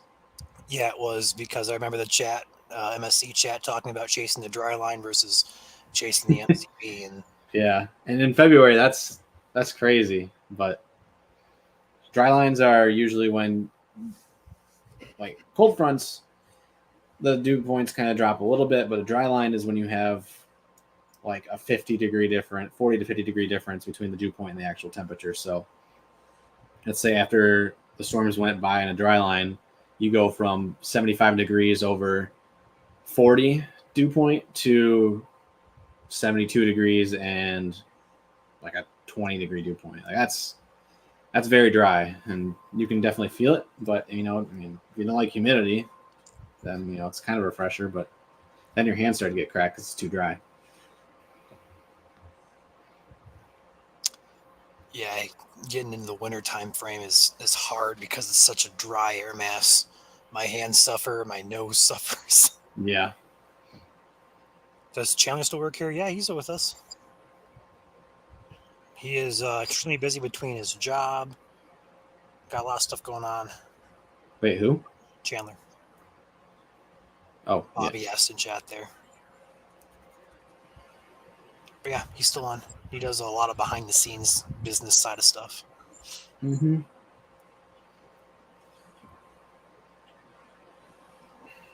This warning is 5 minutes to expiration, and they have not extended this yet, so I'm going to assume they're not going to.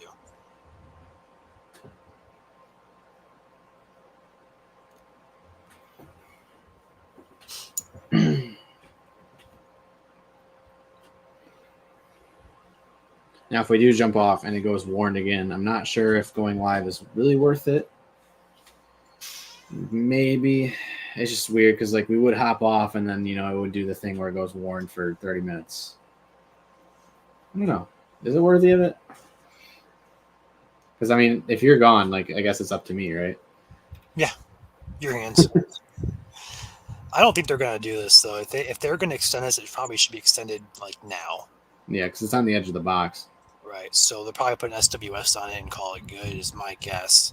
Haven't got too many reports, although it's rural, so not expecting too many big reports. But Yeah, haven't entering got Rock and Perkins soon. haven't got anything to verify this is still severe. So hail core is still there. Yeah.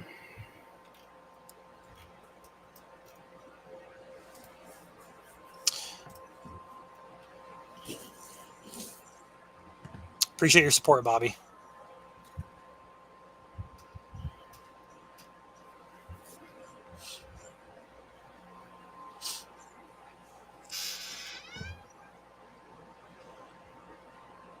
Been live, not consistently, but the live stream's been up for about 5 hours now. So looking at some stats here, looks like we had about 40,000 of you guys tune in. So that's awesome to see. Always appreciate you guys tuning in, even though most of those 40,000 people probably came from the Lower Peninsula. Still.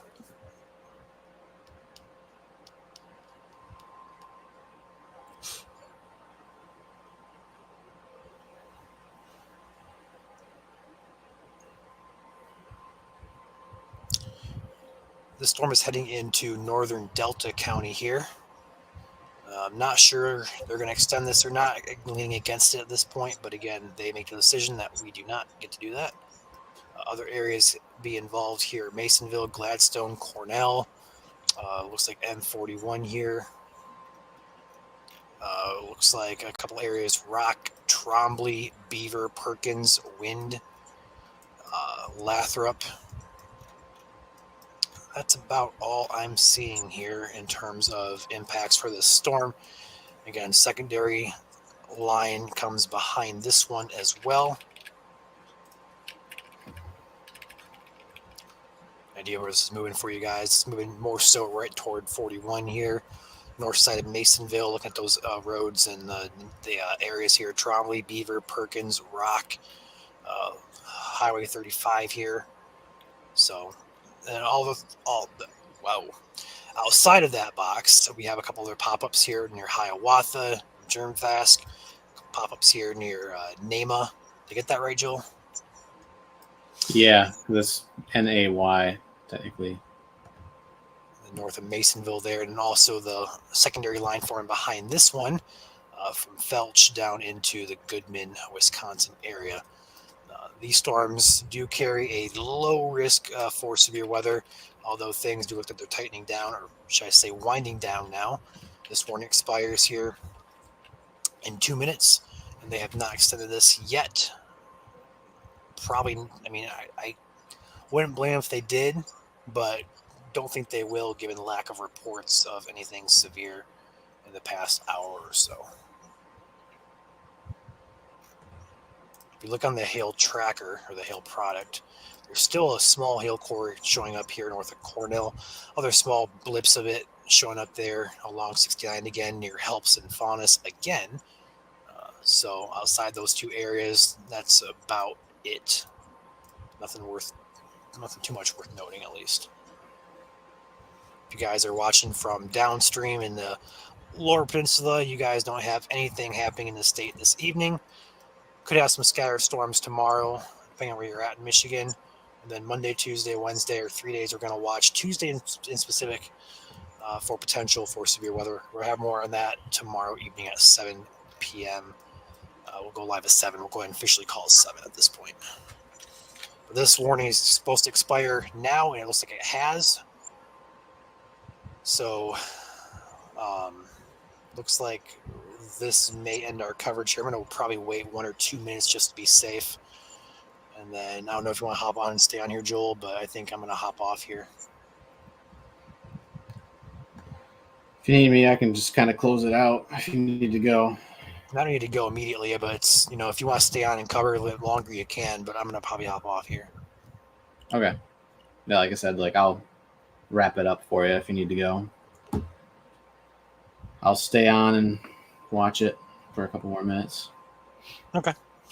All right, well, I'm going to sign off here, guys. If anything does happen to go warned again, I might pop back on with Joel. I think we have Mike behind the scenes as well, who's going to pop in potentially. But overall, I think the risk is pretty low with these storms. But I'll let Joel take it from here. So I'll see you guys tomorrow evening at 7 p.m. for the weekly live stream. Thanks, Ryan. Yep, I'm going to go ahead and close my stuff out here.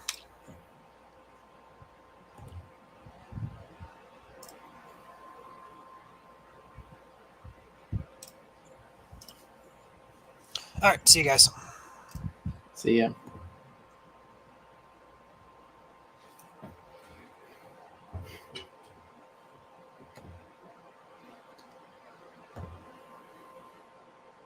And then there's just me.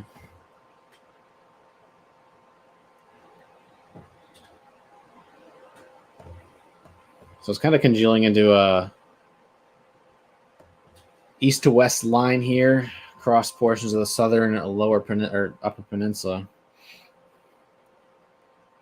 or SUP. Good acronym for that. Kind of cycling through our products here. We're going to look at winds. Anything in here that's concerning?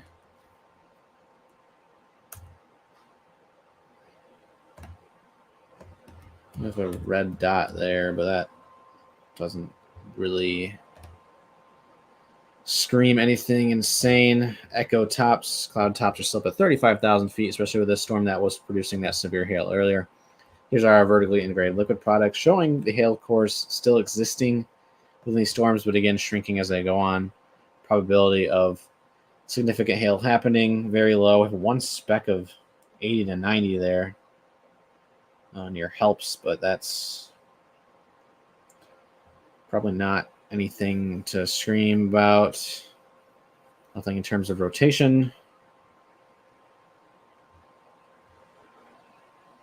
I don't believe. No, not really. Updraft strength. Updrafts are still kind of powering through out there. Switching to the correlation coefficient, kind of to overlay where you see anything in the radar or anything hail-wise. Anywhere where you see like yellows and greens within the reds, which I'm not seeing much. Perhaps a little bit here on the corner of Menominee County. Sorry, that's not Menominee. That's Delta County. We've moved off to the east. Corner of Delta and Marquette County.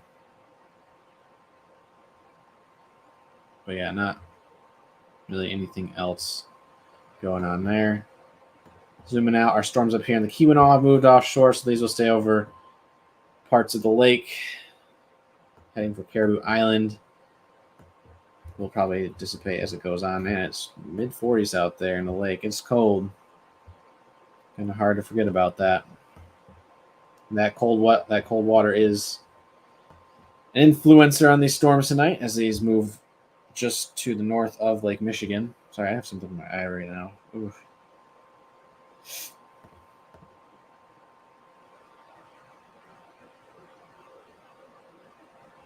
Upers are getting hit, that's for sure.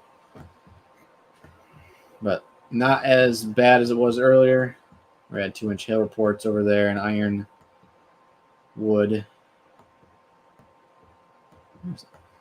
Ironwood's over here, right? Yeah, Ironwood's right there. Ironwood and Bessemer had 2-inch hail earlier. 1-inch hail in Iron Mountain earlier. Thanks to you guys who reported that. But if nothing goes severe in the next by 11:10, we will call it a night. Got a full screen the radar here, and we'll loop it just to see the direction of it's going. You can kind of see the warnings as they expired or issued and then were expired earlier. Again, that warning expired 5 minutes ago. Was in effect for 60-mile-per-hour winds and quarter-sized hail. Potentially could have been higher at one point, but alas.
Showers and storms.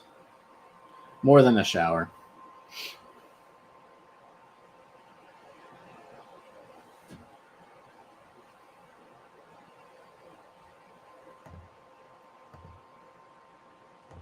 Since it looks like we're not getting much in the way of some more severe weather, just check my phone, see if there's any updates. Nope, there are not.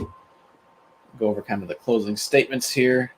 Kind of go through the plugs. Obviously, you guys know them all. We're on all the platforms. We even have like a Instagram and a TikTok account. We don't use it as much.